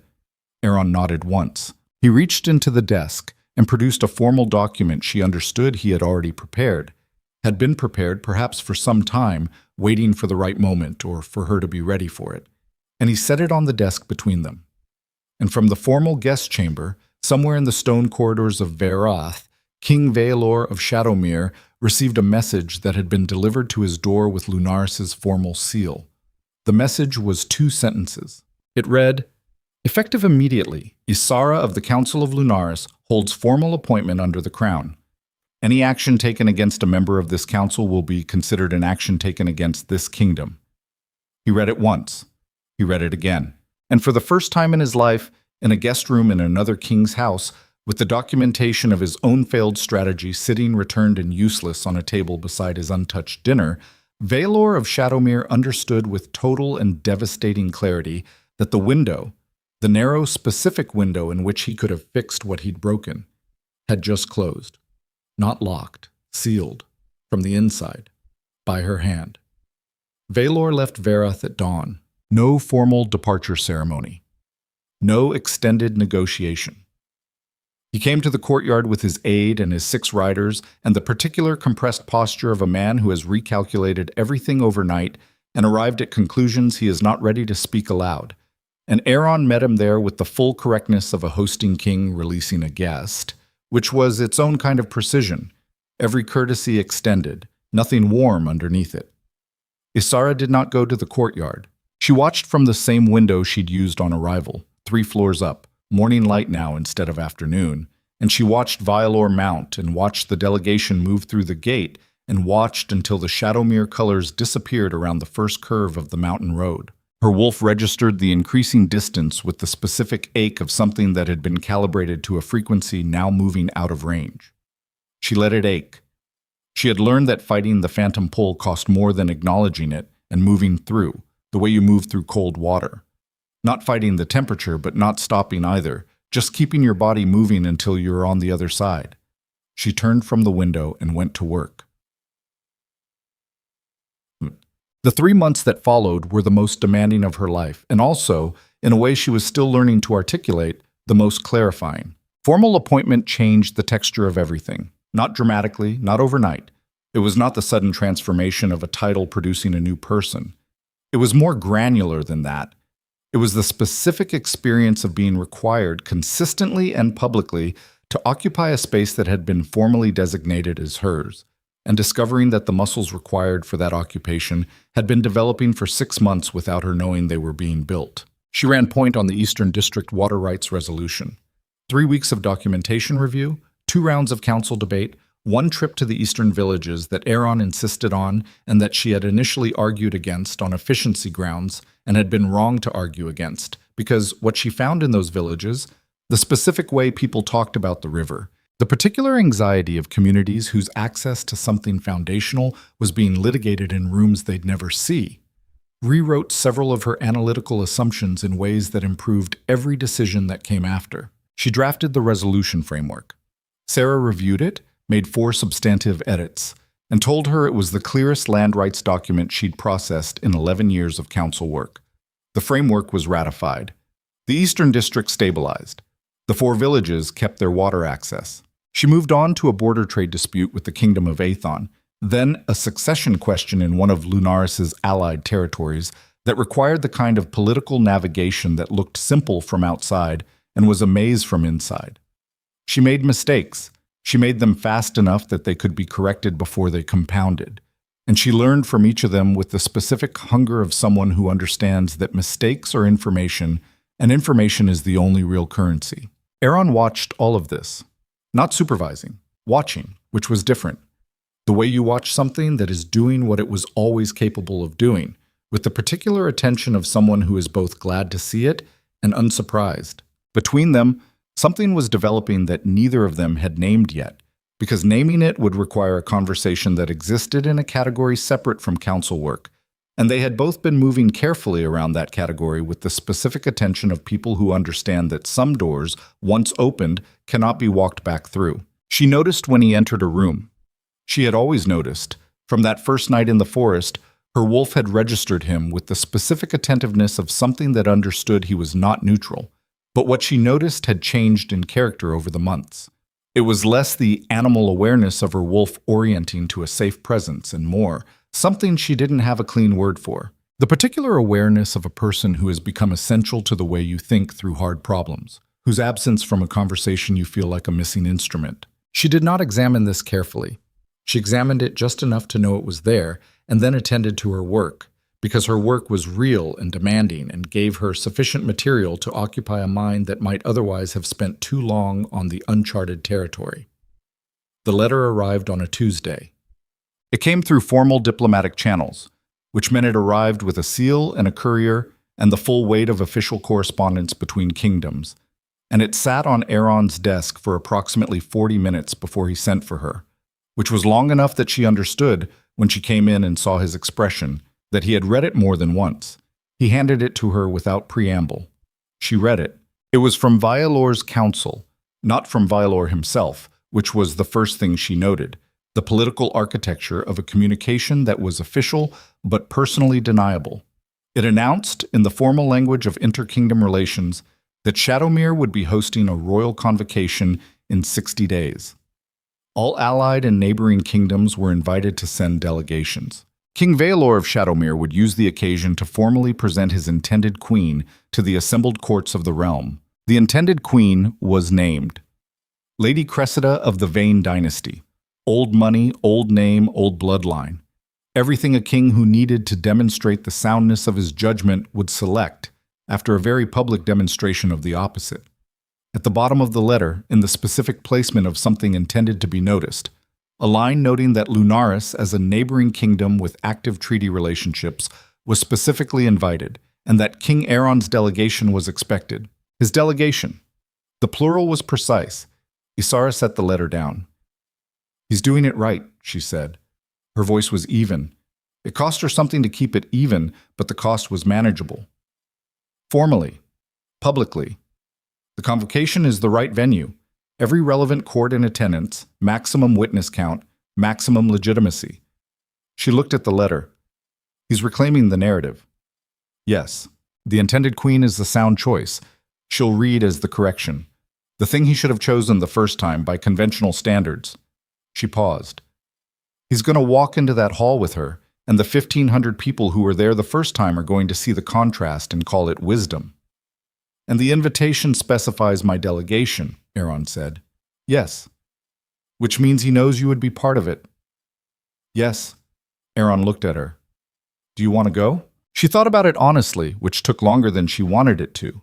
She thought about the grand hall of Shadowmere, with its crystal chandeliers and its marble courts, and the specific acoustic quality of 1,500 people choosing silence. She thought about 6 months, and then 9 months, and then the formal appointment and the Eastern District, and the things that had been built in her while Shadowmere was generating this letter. "Yes," she said. He held her gaze. "Why?" "Because not going," she said, "is the version of this where his narrative wins by default. He presents the correction. He stands in that hall with someone who represents everything I wasn't by his original accounting. And I'm not there, which means the story of the Grand Hall has an ending that he gets to write." She looked at Aaron. "I want to be in that room." "That's not the only reason," he said. It wasn't a challenge, it was the specific honesty of a man who had been paying attention. "No," she said.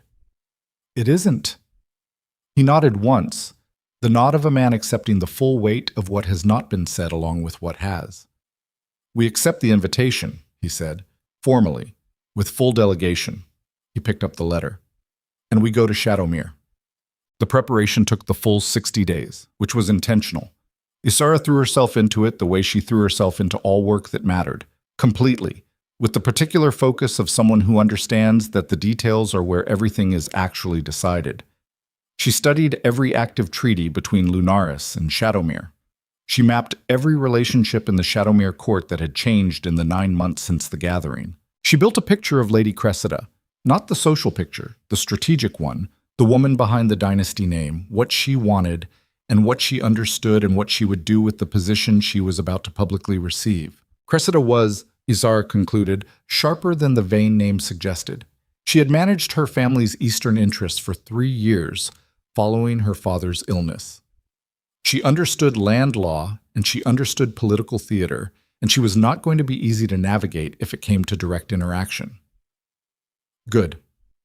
Ysara preferred genuine opponents to decorative ones. She also thought, in the spaces between preparation, about Aaron, about the 60 days ahead of his departure, about what they were walking toward, the two of them, in a room full of the people who had been the audience for the worst moment of her life, about the unnamed thing between them that occupied the space that the mate bond had originally been designed for, and that had been growing in that space, slowly and without announcement, for 9 months.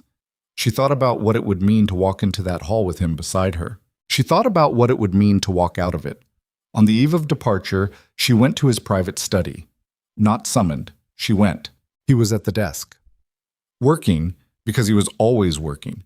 And he looked up when she came in and did not reach for the papers he'd been reading, just set his pen down and gave her his full attention in the way that she had understood over 9 months, was the most characteristic thing about him.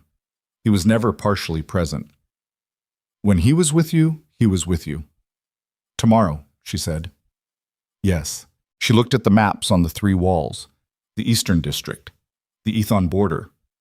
All the territories she'd been working on for 9 months, marked and tracked and modified with the accumulated record of things that had been solved or were in the process of being solved. "When we're in that hall," she said, "and he sees me with you, what he concludes about us is going to be based on what is actually true. And I need to know what is actually true before I walk into a room where it becomes visible." Aaron was quiet for a moment. "What do you think is true?" he said. "I think," she said carefully, "that I am not the same person who came out of that forest. And I think that the person I became here, in this council, in this kingdom." She looked at him. "With you watching." "Yes," he said. "And I think that what you said in this room 3 months ago, about making it permanent, was not entirely about formal appointment." "No," he said. "It wasn't." The fire was low. The palace was quiet with the specific quiet of the night before a major departure. Everything packed and prepared, the organized stillness of readiness. "I'm not healed," she said, "from the bond. I want to be honest about that. I don't know if I will be, completely." "I know. That's not a simple thing to build something alongside." "No," he said. "It isn't." He looked at her steadily. "I'm not asking you for simple." She looked at him. At the man who had walked east through a frozen forest and not looked back, who had said, "There is room," who had given her a table and a title and a territory, and had watched her become something neither of them had mapped in advance. "When we come back from Shadowmere," she said, Yes, he said, and he understood what she meant, and she understood that he understood, and that was enough for tonight, for the eve of departure, for the specific moment before everything moved into its next phase. She went to the door. "Ysara," he said. She stopped. "Whatever happens in that hall," he said, "you are not going in as someone who needs something from it. You're going in as someone who has already built what he couldn't see." A pause. "Remember that, when his wolf starts pulling." She held that. "I will," she said. And that. Shadowmere, in the deep of its formal season, was the city she remembered and also not. The banners were different.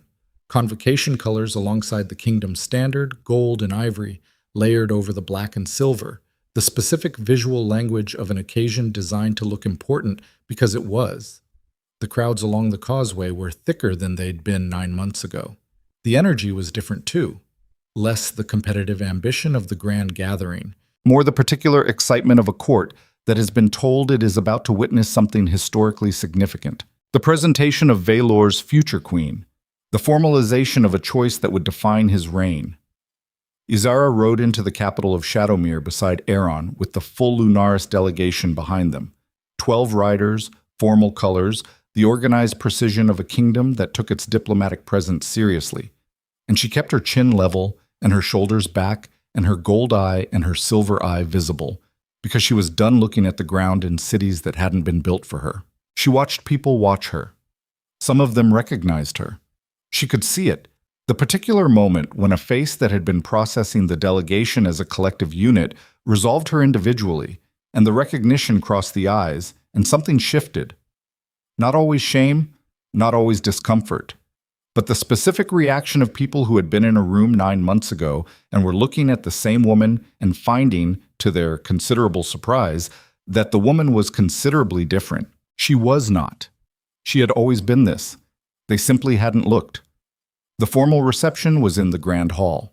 The Grand Hall of Shadowmere, with its crystal chandeliers and its marble courts and its golden banners and the specific acoustic quality she had not forgotten and would not forget, that particular hush of a large room going attentive when something is about to happen. She walked into it with Aeron at her side and felt every old nerve in her chest fire simultaneously, 9 months of distance collapsing in the specific sensory impact of being back in the room where the worst thing had happened.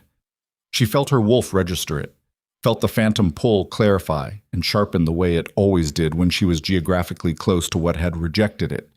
She walked through it, forward, measured, with the particular posture of someone who has chosen every step. Vaelor was at the far end of the hall. She did not let her gaze go there immediately. She worked the nearer geography first, the Ethon delegation, people she'd dealt with in the border dispute, who looked at her now with the recognition of professional acquaintance. The council members from 3 other kingdoms who had intersected with Lunaris's work in the past months, and who registered her presence with the specific attention of people updating their mental models. Then she looked at him. He was standing with Lady Cressida at his side, and Lady Cressida was everything the vain name implied: composed, elegant, carrying her position with the practiced ease of someone who had been raised for exactly this moment. She was looking at Ysara with the particular attention of a woman who has been briefed. Vaelor was looking at Ysara the way a man looks at something he has not been able to stop looking at in his mind for 9 months, and is now finally, actually, looking at directly. His wolf arrived in his eyes before his political composure could fully suppress it. She saw it. She had always been able to see it. She held his gaze for exactly long enough to let him know she'd seen it, and then she turned to speak to the Ethon delegation's head, because she had work to do and this hall was full of it, and she was not here to perform anything for Vaelor's benefit. She was just here. That was the whole of it. She was just here, in the room where he'd unmade her, having made herself into something else, and the simply being here was the entire statement. The formal presentation happened 2 hours into the reception. Vaelor stood at the center of the hall with Lady Cressida and gave the address he had prepared, well constructed, the language of a king securing his succession and the stability of his kingdom, the narrative of sound judgment and long consideration. Cressida beside him was a queen in everything but the crown, which was 3 weeks away from being placed on her head. Ysara listened to the address from across the hall and felt nothing she hadn't already processed. She had built the picture of this moment 60 days in advance. She had understood what it was going to feel like and had made her peace with the pieces of it that required peace, and the pieces that didn't require peace but required acknowledgement, and the pieces that were simply the permanent structural record of something that had happened and could not be unhappened. What she had not built a picture of was what happened after the address. Vaelor descended from the formal dais and moved through the congratulating crowd with the efficiency of a man navigating toward a specific destination, and that destination was her. She saw him coming. She had time to decide. She chose to stay where she was. Ysara. He said it quietly this time. No performance, no hall-carrying voice, just her name, in a register that was almost private, which was the thing that cost her the most to hear because it was the version of him that had no strategy in it. Your address was well done, she said. Lady Cressida presents well. She does. He looked at her. You look... He stopped himself. You are exactly what I thought you would become. She held that for a moment. What do you mean? When I looked at you in that archive corridor, he said, 9 months ago, what the bond was telling me before I shut it down. He kept his voice low. I looked at you and my wolf already knew. Everything you would be capable of, everything that was already in you. He paused. I chose not to listen. Yes, she said, you did. I'm saying I was wrong.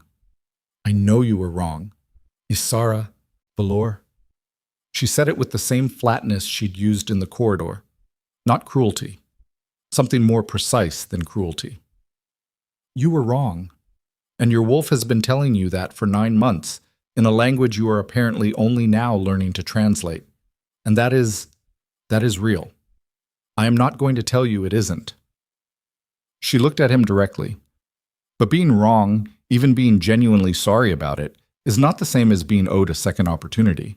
Those are different categories, and you need to understand that they are different. He looked at her. His jaw was set the way it had been in the corridor, but this time she read it differently, not bracing against an inaccurate description, absorbing an accurate one. She deserves someone who chose her first, Ysara said, with a slight inclination of her head toward where Cressida stood talking to 2 other lords. Without 9 months of regret as context. And Aaron, he said? Quiet, raw, the one thing he hadn't been able not to say. She looked at him with her gold eye and her silver eye. Chose me first, she said, when I was hypothermic in a forest with 3 coins and no name that meant anything to anyone. Vaelor's expression did something she had not seen on him before. It was not the door shutting, it was the door staying open on something painful he was choosing, for the first time, not to shut away. Good, he said. The word surprised her. She showed it slightly, and she almost never showed anything slightly. Good, he said again, quieter. He should have chosen you first. Someone should have. He looked at her for one more moment. I hope what you build with him is everything you deserve. He turned and walked back toward Cressida. Ysara stood in the grand hall of Shadowmere, in the room where it had all come apart, and she felt the bond's phantom pull register his departure, and she let it. And it hurt in the specific way that old damage hurts when the weather changes, and she breathed through it, and it passed. Not gone, but passed.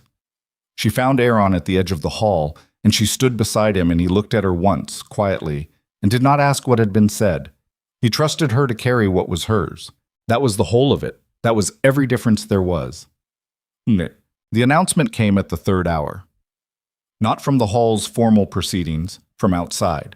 A rider, dust-covered and hard-ridden, who made it past 3 checkpoints before Vaelor's head of guard stopped him at the grand hall entrance, and the disruption was significant enough that conversations across the hall quieted and heads turned, and Ysara, who had been tracking the room's attention patterns by habit, turned with them. She watched the rider speak to the guard, watched the guard's face, watched the guard turn and move with controlled speed toward Vaelor.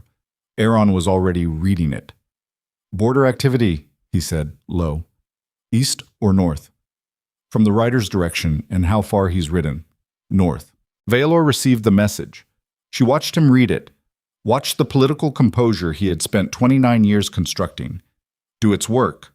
The expression stayed controlled, the body language stayed measured, The public face of a king who has just received news he was not expecting and has approximately 4 seconds to decide how much of his actual reaction to let the room see. He looked up from the message and his eyes found hers across the hall. Not performing, not strategic, just the instinct of a man under pressure looking toward whatever his wolf considered north. He crossed to where she and Aaron were standing. "Forgive the disruption," he said to Aaron. "I need to speak with you, privately." He paused. "Both of you." Tick. The private room was a study off the main corridor, and it was the 4 of them: Vaelor, Aaron, Dovan, and Ysara. And Vaelor put the writer's message on the table without ceremony. "Karath has moved troops to the northern border," he said. 800 from the count. They've established 3 forward positions along the ridgeline. He looked at Aaron. "That ridge borders both our kingdoms." Aaron read the message. His face was the operational flat. "When?" 3 days ago.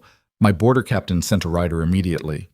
Vaelor's voice was controlled and factual in the way of a man who has been in crisis before and understands that the crisis does not improve if the person managing it loses their composure first. Kareth has been building toward this for 2 years. The treaty renewal we were going to finalize next month is the reason they moved now, Ysara said. Both men looked at her. "If the Shadowmere Lunaris eastern route is formalized," she said, moving faster now because the pieces were assembling themselves and she needed to say them in sequence before the logic outran her voice. "The combined trade corridor makes both kingdoms significantly more economically resilient. Karath has been counting on that corridor remaining disputed. A formal treaty closes that window." She looked at the message. "So they move troops to the ridge before the treaty is signed. They create a security situation that forces both kingdoms to divert attention and resources to the north. The treaty negotiation stalls. The corridor stays weak. Silence. They've been watching the negotiation," Aaron said. "They've been watching everything," Ysara said. "For 2 years. And they timed this—" She paused. "The convocation. Every significant leader from the allied kingdoms is in this building right now. If Karath wanted maximum disruption of any coordinated response, they picked the exact right moment to move. We're all in one place, and we're all looking at a formal presentation, not a border." Vaelor looked at her. Not the way he'd looked at her in the Grand Hall 9 months ago. Something new. "What do they want?" "The northern ridge controls the water table for 4 provinces," she said, "but the ridge itself is not strategically holdable long-term. The terrain is wrong. The supply lines are too exposed. They're not trying to hold it." She thought fast. "They're forcing a negotiation. They move the troops, they create the crisis, and then they offer to withdraw in exchange for something. What do you have that Kareth has been after for 2 years?" Vaelor's expression told her the answer before he said it. "The Eastern Passage rights, the trade route. They want to be included," she said, "or they want to block it. Either way, the troops are a demand dressed as a military action." The room was quiet. This is the thing about a genuine crisis in a room full of capable people. It clarifies the hierarchy that matters as distinct from the hierarchy that is performed. Rank did not disappear in that room. 2 kings were in it, and rank is a language that doesn't go silent. But the question of whose thinking was the load-bearing element of the next 30 minutes was not a question of rank, and the 3 men in that room with her all understood this without any of them saying so.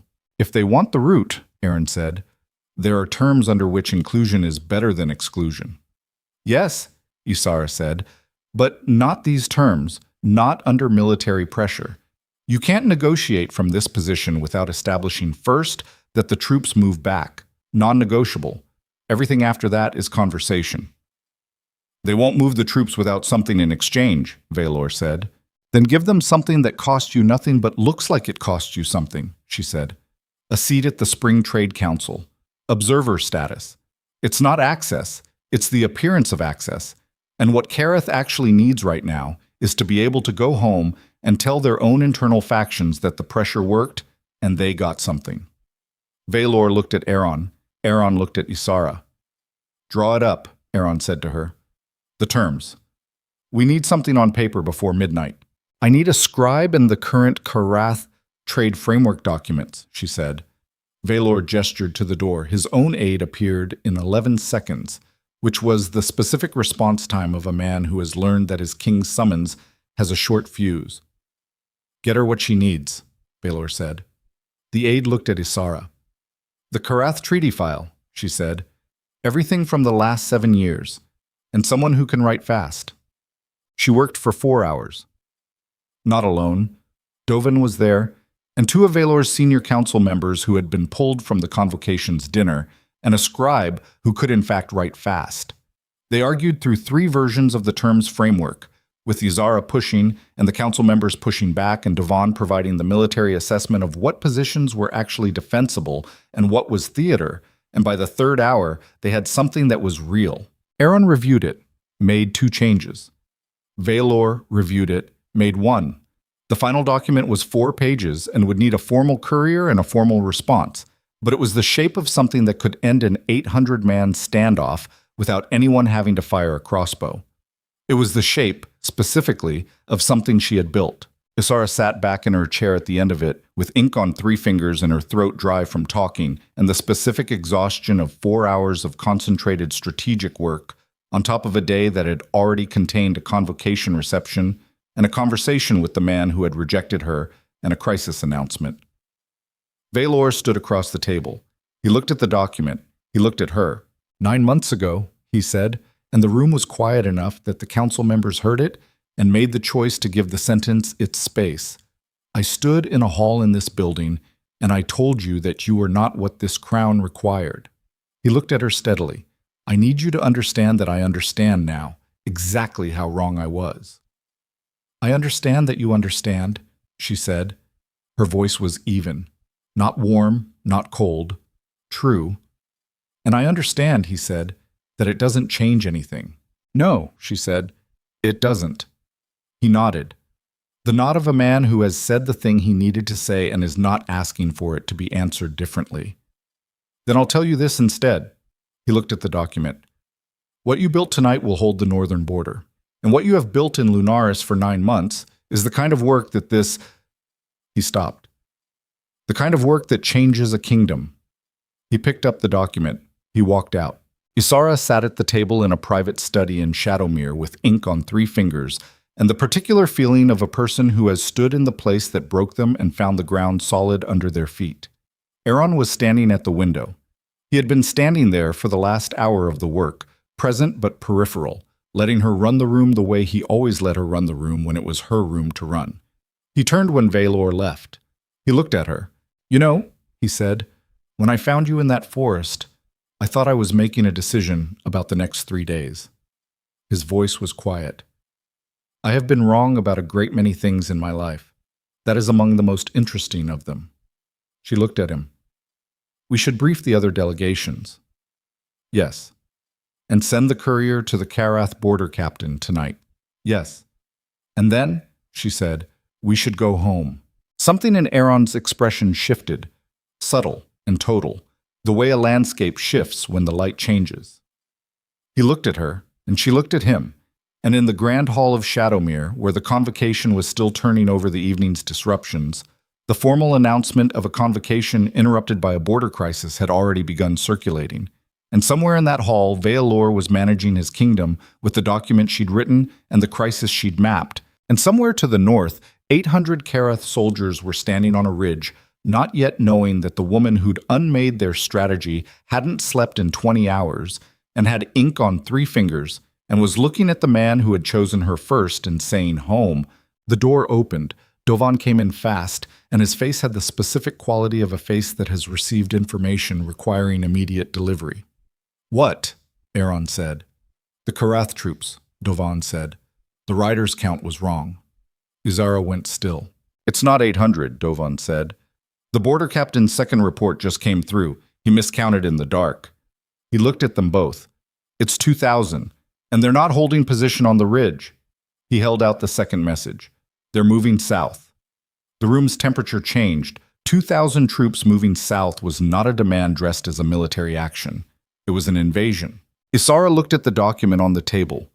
4 pages of careful terms framework, the shape of a solution to a problem that had just revealed itself to be an entirely different problem. And she felt her mind shift register the way it had learned to shift in the past 9 months. moving from the careful architecture of negotiation to something older and faster and considerably less forgiving. She looked at Aaron. He was already looking at her. "We need Vaelor," she said. "Yes," he said. And then, "And we need you to think faster than you have ever thought." She stood. Outside the window of the private study, the city of Shadowmere held its convocation lights against a night that had just stopped being ceremonial, and somewhere on a ridge 2 days' hard ride north, 2,000 soldiers were moving in the dark toward two kingdoms that had spent the evening watching a formal presentation. They had tonight. Whatever she built in the next 12 hours was going to determine what was left standing by the time the sun came up on the day after tomorrow. Her wolf was fully awake. Her mind was already moving. She went to find the king who had rejected her because she needed him, and because needing him had nothing to do with the bond and everything to do with the fact that 2,000 soldiers required two kingdoms, and she had spent 9 months learning that the work was always the thing. The work. Always. She found Vaelor in the war room he kept off the main corridor, a functional space, maps already on the table from some earlier briefing, candles burning at both ends of a room that understood its purpose. He was standing over the Northern Territorial map when she came through the door with Aaron behind her and Dovin behind him, and he looked up and read their faces before either of them said a word. "How bad?" he said. 2,000, Ysara said, moving south, not holding the ridge. Vaelor's hand flattened on the map. The specific gesture of a man pressing himself against solid information because the alternative is the vertigo of what comes next. My border captain counted 800. He counted in the dark during initial movement. The second report corrects it. She crossed to the map without waiting for permission because there was no time for that kind of waiting anymore. 2,000 troops moving south from the ridge puts them at the Halveth Pass in approximately 40 hours. The pass is the only viable route into the lowlands at this time of year. The eastern approach is flooded through spring thaw. The western face is sheer until the third tree line. She traced it with one finger.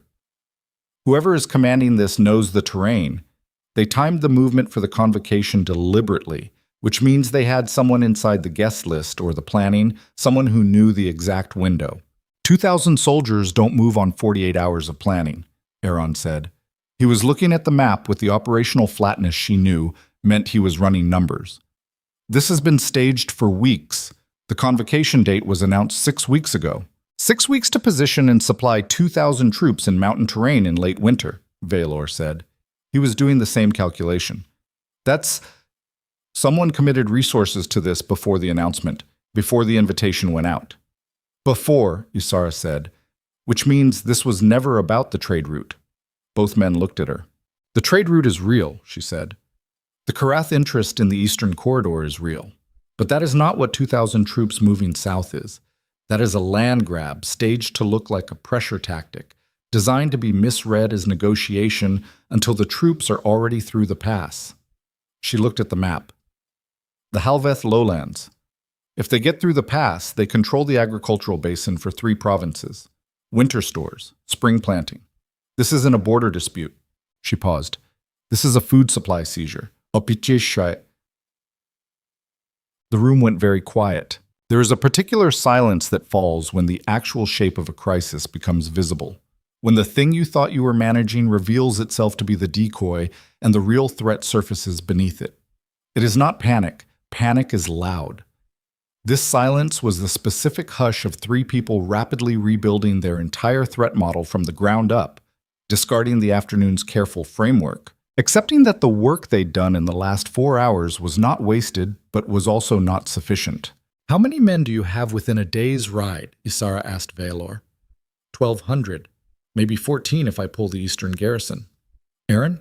800 here in the capital. Another 400 at the mountain post, which is, he measured the map, 6 hours north. Combined, that's roughly 2,400 against 2,000, she said. But they're already moving and we're not, which means we spend the next 12 hours closing a gap while they continue to advance. She thought fast, the way she had learned to think fast, not from the surface, but from the structural level, the deep architecture of the problem, the load-bearing elements. We don't fight them at the pass. We can't let them through the pass, Vaelor said. We don't let them through. We stop them before they reach it. She looked up. The Halveth Ridge has a secondary approach. Not the pass itself, but the northern shoulder. It's narrower, more exposed, harder to supply. Karath won't use it for 2,000 troops, but a smaller force moving fast could hold that shoulder and cut their supply line from above. How small? Aaron said. 200, maybe 250. Light, fast, moving tonight. She traced the route. If a holding force reaches the northern shoulder before dawn, Karath's commanding officer has a problem. He can push toward the pass and take fire from above, or he can divert to address the shoulder, which slows his advance and gives the main force time to reach position. 200 men on a mountain shoulder in winter at night, Dovin said, and his tone was not objection, but the specific flat assessment of a soldier doing honest math. That's a hard assignment. Yes, she said. It is. She looked at Aaron. He was already looking at her. The operational flatness had given way to something more specific. Not doubt, not hesitation, but the particular attention of a man who is about to make a decision that costs something real and wants to make it with full clarity. I'll lead the shoulder force, he said. No, Vaelor said immediately. Both of them looked at him. You are a reigning king, Vaelor said, and it came out with an edge she hadn't heard from him before. Not political, not performative, something rawer than that. You don't lead 200 men up a mountain in the dark. That's not how this works. It's exactly how this works, Aaron said evenly. 200 men on a mountain shoulder at night need someone leading them who has done that kind of thing before. I have. My senior captain hasn't. He looked at Vaelor with the particular steadiness of a man who has made decisions under pressure long enough to have stopped second-guessing the process. And frankly, having a king on that shoulder changes the calculus for every soldier Karath has. They don't know how many follow him. They don't know what's behind him. The calculus it changes, Vaelor said, is what happens to the Two-Kingdom Alliance if you don't come back. The room absorbed this. Ysara looked at the map. She felt her chest do something specific and involuntary. The particular lurch of someone hearing out loud the risk she had been calculating internally and choosing not to say. He's right, she said. Aaron looked at her. You're right about the shoulder, she said to him directly, the way she had learned to be direct with him over 9 months of building something that required honesty as its primary material. And Vaelor is right about the cost. She looked at the map. Send Dovin. He's led mountain operations before. You told me that last fall, the Ethon border incident, and send your 2 best captains with him, but not you. Dovin did not look particularly enthusiastic about this reassignment, and also did not object, because Dovin was the kind of man who had made peace with the gap between what he wanted and what was required. I'll be on the mountain before dawn, Dovin said. Give me the men in 2 hours. The next 12 hours were the most demanding of Ysara's life in a category she had not previously inhabited, not the strategic work of policy and treaty and the careful architecture of political solutions, but something faster and louder and more immediately physical in its consequences, a kind of thinking that had to move at the speed of crisis without the luxury of revision. She ran the coordination from Vaelor's war room with Aaron beside her and Vaelor's senior military staff around the table, and she ran it with the specific authority of someone who had stopped waiting to be told she was allowed to. The formal appointment from Lunaris covered her in this room in a technical sense, but technical sense was not what made the room listen. What made the room listen was the 2 hours she'd spent earlier producing the Karath framework document, and the 12 minutes it had taken her to correctly identify the food supply strategy, while the 2 kings in the room were still processing the troop count. She mapped the deployment. She argued with Vaelor's Eastern Garrison commander about timing and won, not because she outranked him, but because her numbers were correct, and he was professional enough to recognize correct numbers over his own preference. She sent 4 riders to allied kingdoms whose delegations were still in the Grand Hall, because 2,000 Karath troops moving south in winter was information those kingdoms needed regardless of the evening's disrupted ceremony, and because every additional diplomatic body that received that information tonight was one less kingdom Karath could claim had been kept uninformed. She thought about Dovin on the mountain shoulder in the dark, and did not let herself think about it for more than the seconds it took to receive the confirmation that his force had departed. She thought about Aaron, who was in the same building and who had not pushed back on the decision, and who was now moving between the war room and the formal spaces where the convocation's interrupted guests needed to be managed and reassured, which was its own kind of leadership, the kind that doesn't look like leadership from outside, but that determines whether the night ends in coordination or chaos. At the 4th hour, Vaelor came to stand beside her at the map. "Your Eastern Garrison assessment," he said. He said it quietly, just to her. "You told my commander to hold them at the secondary road rather than the main approach. He argued against it." "The main approach is faster," she said. "It's also the approach Karath would have anticipated if they have eyes on our mobilization, which they probably do. The secondary road costs 2 hours and arrives from a direction their tactical maps may not have accounted for." He didn't think of that. He's been looking at that approach for 15 years. It's very difficult to see something new in terrain you know well. Vaelor was quiet for a moment. "You've never seen this terrain before tonight." "No," she said, "which is the only reason I could see it." He nodded slowly. "I owe you," he said, and it came out differently than the versions of that phrase she'd heard before. Not the social currency of obligation, but something more fundamental. "Not for tonight. For what I said in the hall. What I allowed to happen." He looked at the map rather than at her, which was the specific posture of a man saying something that is difficult to say to a face. "I told you earlier that being wrong doesn't entitle me to a second chance. That's true. But I want you to know, I want you to be able to carry, if it's useful to you at all, that I understand now what I looked at and called insufficient." She looked at the map too. "You looked at my eyes," she said. "Yes." "And you saw everything everyone else had always seen." "Yes." "And that," she said, "was not a failure of character. It was a failure of courage. There's a difference, and the difference matters." She glanced at him sideways. Character can be defended. Courage has to be practiced. He absorbed this. The particular way Vaelor absorbed things had changed in the hours she'd been watching him work through this night.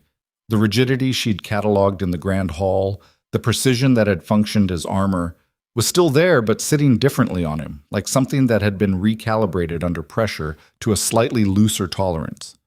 "You're going to be extraordinary," he said, "with him." "Yes," she said. Not modesty, not performance, just the honest assessment of someone who has looked clearly at what she is building and found it real. "We are." Vaelor picked up a marker and corrected a troop position on the map that had been charted incorrectly. They worked. Oh, dawn came to Shadowmere with the particular clarity of a winter morning after a cold, clear night, and the first report from Dovan arrived with it. The northern shoulder was held. 220 men, positioned before first light, had established the high ground above Karath's advance column at precisely the angle Ysara had mapped. The Karath commander had done exactly what she predicted. He had pushed 2 units toward the shoulder to address the threat, which had slowed the main column's advance by 3 hours and counting. 3 hours was enough. The combined forces, Vaelor's 1,400 and Aaron's 1,200, moving through the night on 2 approaches that had been timed with the specific precision of a coordination that had no margin for error, met at the Halveth approach at the 7th hour past midnight, and the position they established on the southern face of the pass was, by Vaelor's military commander's assessment, not defeatable by a force that was now split, surprised, and operating without supply line security. The Karath advance stopped. It did not collapse. It did not rout. The commanders on that ridge were professionals, and professionals do not panic. They calculate. They calculated their current position against their objectives, and they calculated the cost of continuing, and they sent a rider south with a white flag and a request for terms. Ysara wrote the terms. She wrote them in Vaelor's war room with Aaron at her shoulder, and Vaelor across the table, and the dawn light coming through the windows at an angle that made the maps look gilded, and she wrote them with the specific combination of clarity and exactness that the situation required, terms that were severe enough to be real and flexible enough to be accepted, terms that did not leave Karath without a path back from the edge, but that made the cost of the next attempt prohibitively clear. The Karath commander accepted them before noon. The troops withdrew from the ridge. Dovan came down from the mountain shoulder with 217 of the 220 men he'd taken up. The 3 lost were recorded by name in the formal record. Ysara sat with Aaron when that report came through, and neither of them said anything for a moment, because some things deserve the silence of being actually felt rather than immediately processed. 3 names. She held them. Basa. There is a philosophy embedded in the specific exhaustion that follows a crisis resolved. The particular flatness of a person who has been running at maximum output for 12 hours and has now been handed the information that the running is over. It is not relief exactly. Relief implies a return to a prior state. What you return to after something like this is not the prior state. It is a new state that contains everything that happened, that has been permanently modified by the passing through. Ysara understood this. She was sitting in Vaelor's war room with the terms document in front of her, and the dawn well advanced, and her body making its honest inventory. Hands that needed to stop moving, a throat that needed water, a back that had been held in the same forward-leaning position over maps for longer than its architecture appreciated. She drank water. She looked at her hands. The ink from the previous night was still on 3 fingers, overlaid now with the ink of the terms, 2 layers of writing in 2 different registers. And she thought about the document she'd brought to the council 3 months ago, the Eastern Water Rights Framework. And she thought about the garrison clothes that had been too large and the 3 coins she still had. She had kept them. They were in a pocket somewhere. She didn't know exactly which one, but she had never spent them and she had never quite been able to articulate why. She knew now. They were the measure. The original measure of what she had come in with. The baseline against which everything that had been built was visible as having been built. If you forget where you started, you lose the ability to understand the distance traveled. The 3 coins were the starting point. She kept them so she could always see how far she had come. Aaron came into the war room. He had been with the formal diplomatic management of the convocation's disruption.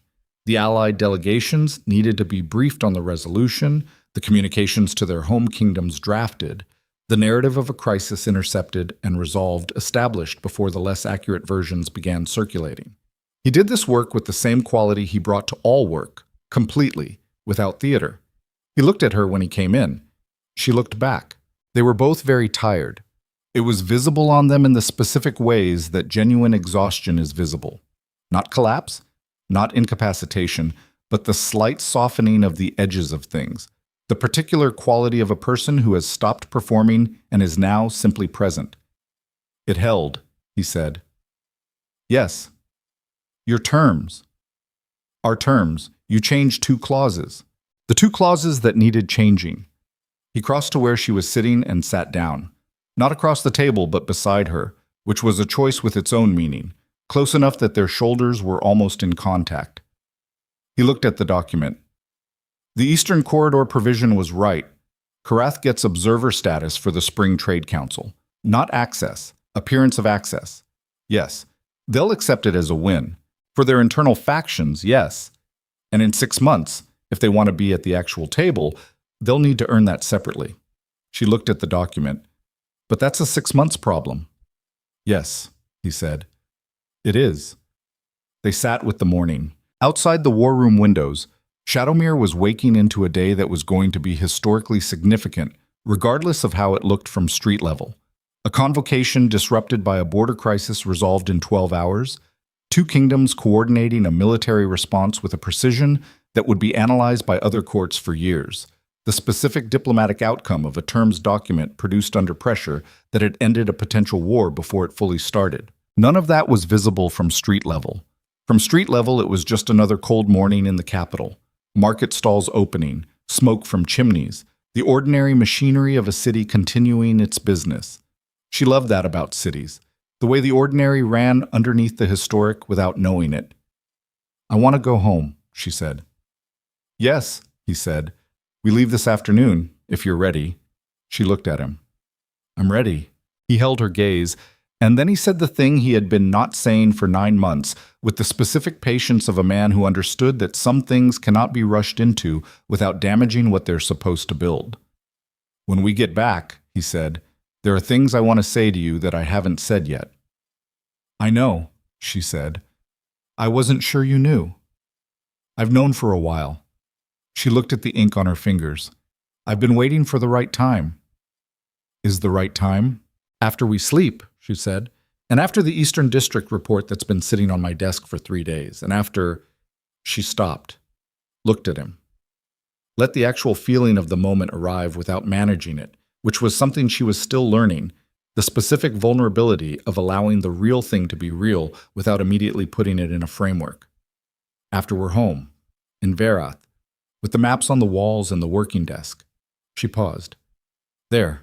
He looked at her for a moment with the particular quality of a man who has been given something he has been careful about wanting too directly, and finding it arriving in a form that is realer than what he'd been careful not to hope for. There, he said. But Vaelor met them at the gate. Not the formal gate, the secondary courtyard, the working entrance, which was the specific choice of a man who understood the difference between ceremony and something genuine. He came alone. No attendants. Lady Cressida was not with him, which Ysara read correctly as his choice, a choice that gave the goodbye the particular quality of something private rather than political. He looked at them both.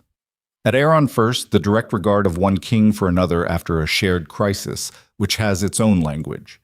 Respect that has been tested and confirmed, the specific quality of trust that only comes from having actually needed each other and found the other person present.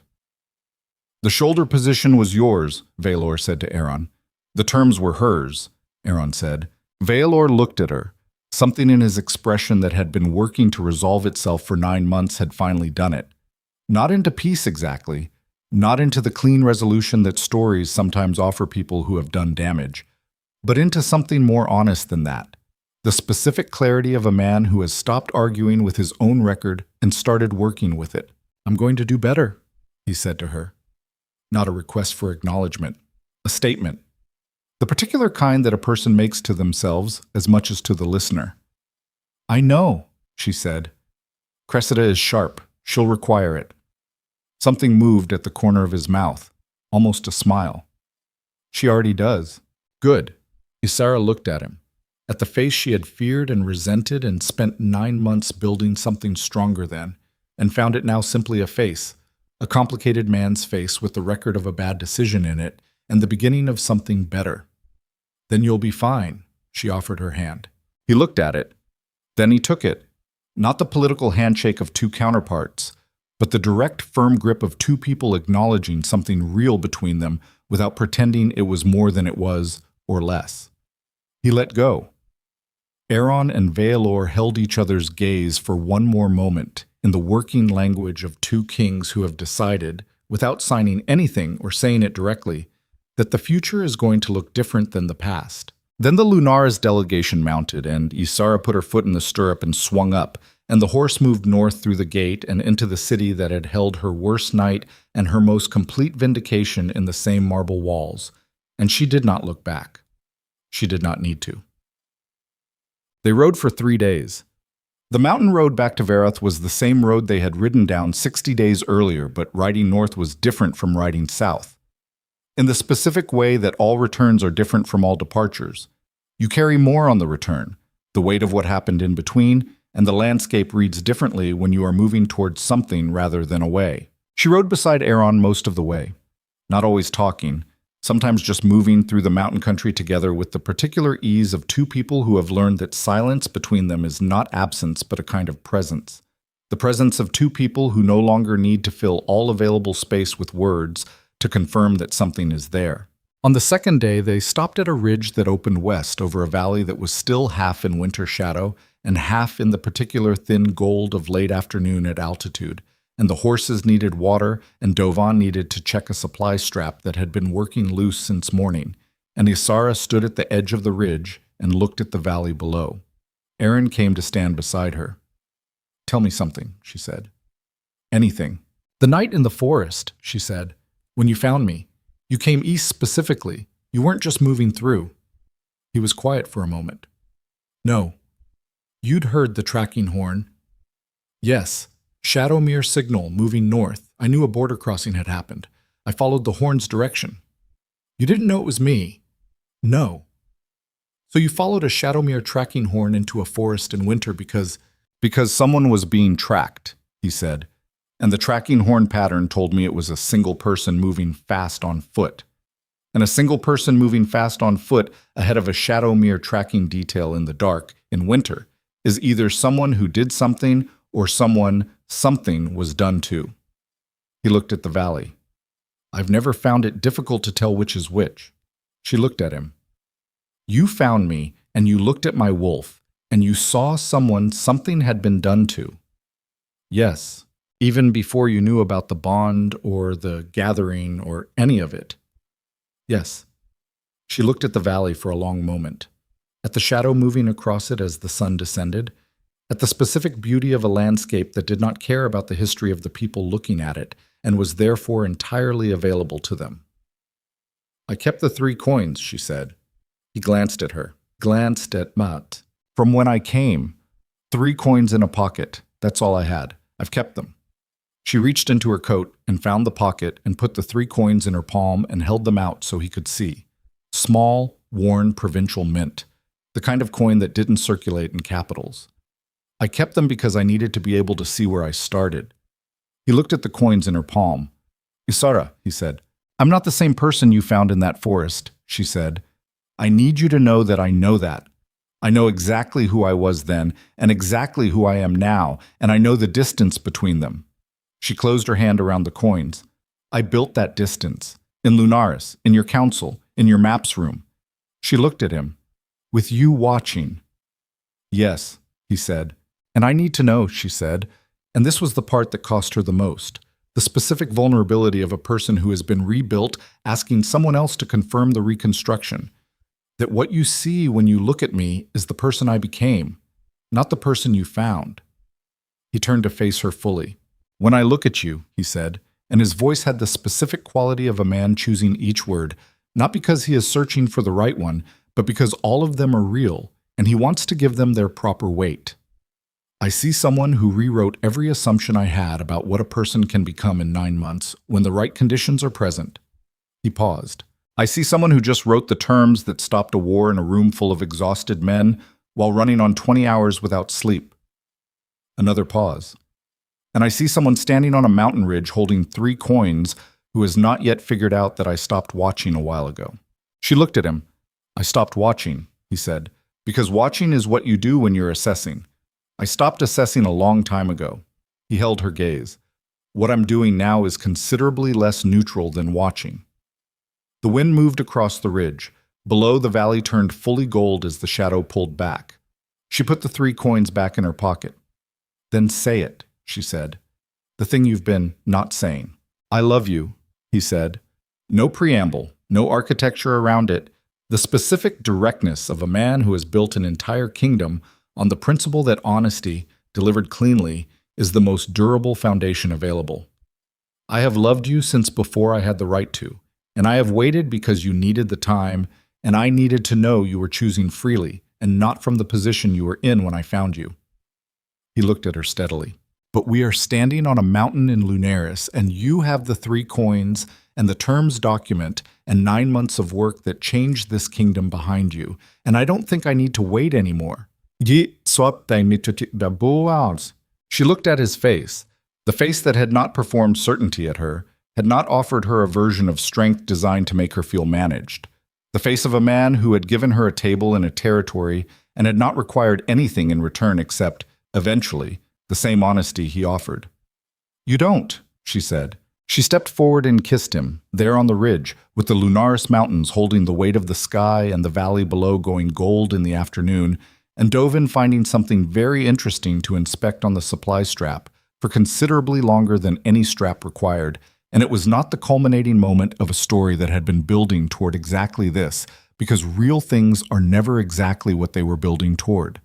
It was something better than that. It was the specific, ordinary, extraordinary moment of 2 people arriving at a place they had both been moving towards separately and finding each other there.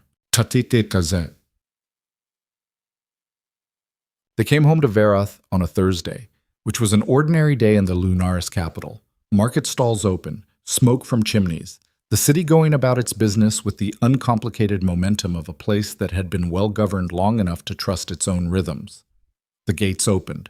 The people who came to see them return came because the gates were open and the king was back, and this time they saw what was beside him. And the news of what had happened at Shadowmere had preceded the delegation by a day and a half. So the people who came knew something of what this woman had done. And the way they looked at her was different from the way a crowd looks at someone passing through. It was the way a crowd looks at someone coming home. Ysara rode through the gates of Verath with her gold eye and her silver eye and the 3 coins in her pocket and the ink that had finally washed from her fingers somewhere on the mountain road. And she felt the city receive her the way she had first felt it 9 months ago, as a place that made room.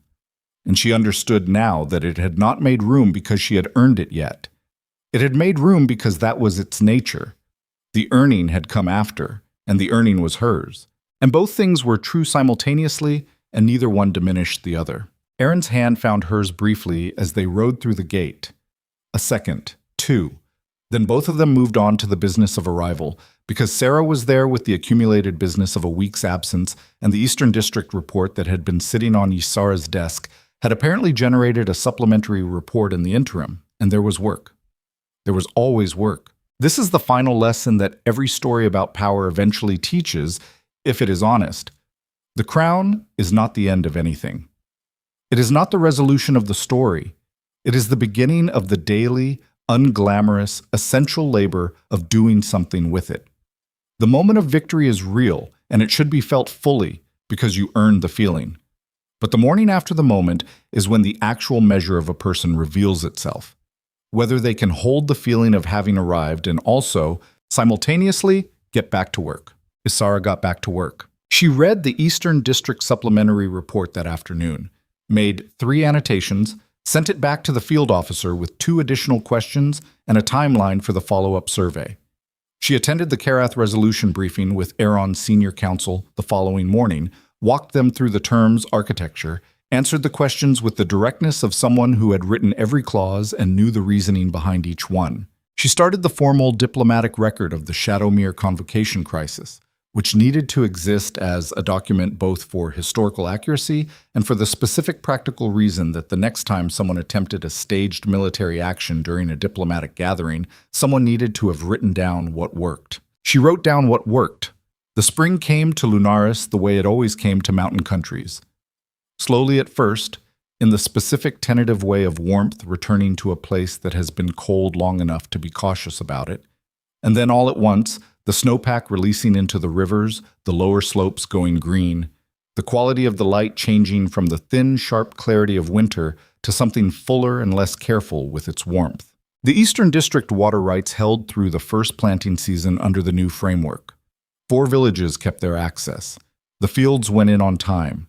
The Karath observer attended the Spring Trade Council, said little, watched everything, left with a clearer picture of what he was dealing with than he'd arrived with, which was the intended outcome. A picture accurate enough to support the internal argument back home that the cost of the next attempt was prohibitive.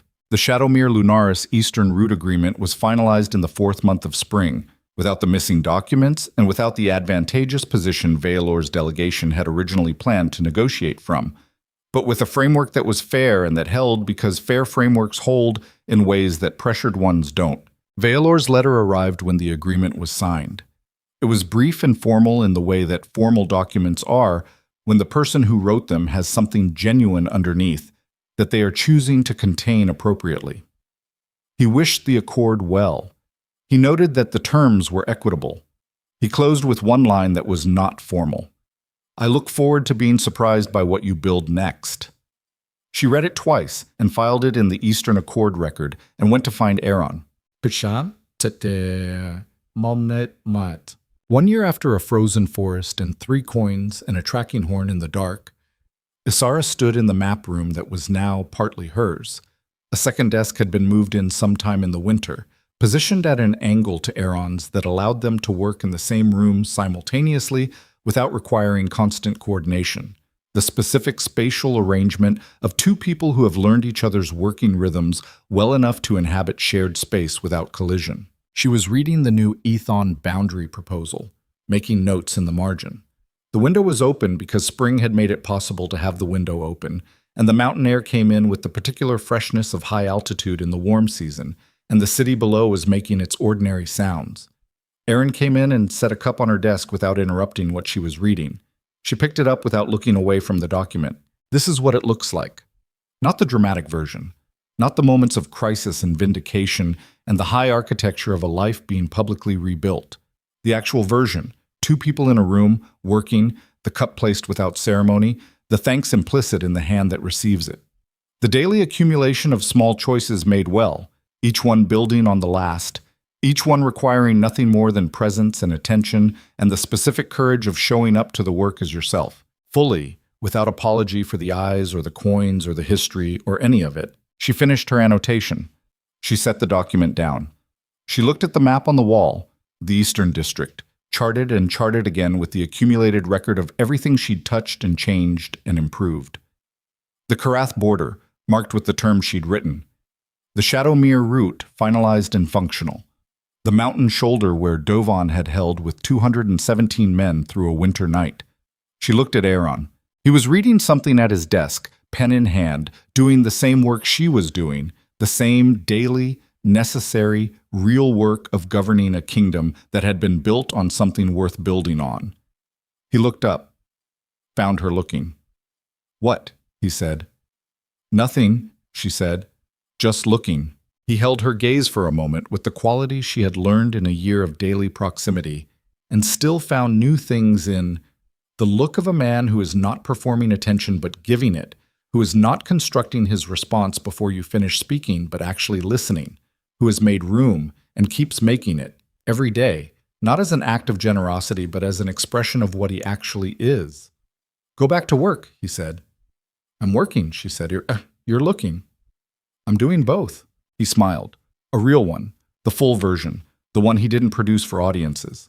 "Then carry on," he said. She picked up the Ethon document. Outside, Vareth went about its business in the gold of a spring morning, and the mountains held the sky the way they always held it, and in the map room 2 floors above the city's ordinary sounds, the woman who had come in from the cold with nothing built the next thing. Because that is what an alpha does. Not dominate, not conquer, not stand above others and call the height a measure of worth. An alpha wakes up and does the work, carries what is hers to carry, refuses what is not hers to refuse. Builds daily the thing she decided she was going to build, not because fate arranged it, not because a bond demanded it, but because she looked at the available materials of her own surviving self and decided that something real was going to be made of them. The gold eye and the silver eye, the 3 coins, the map room, the morning.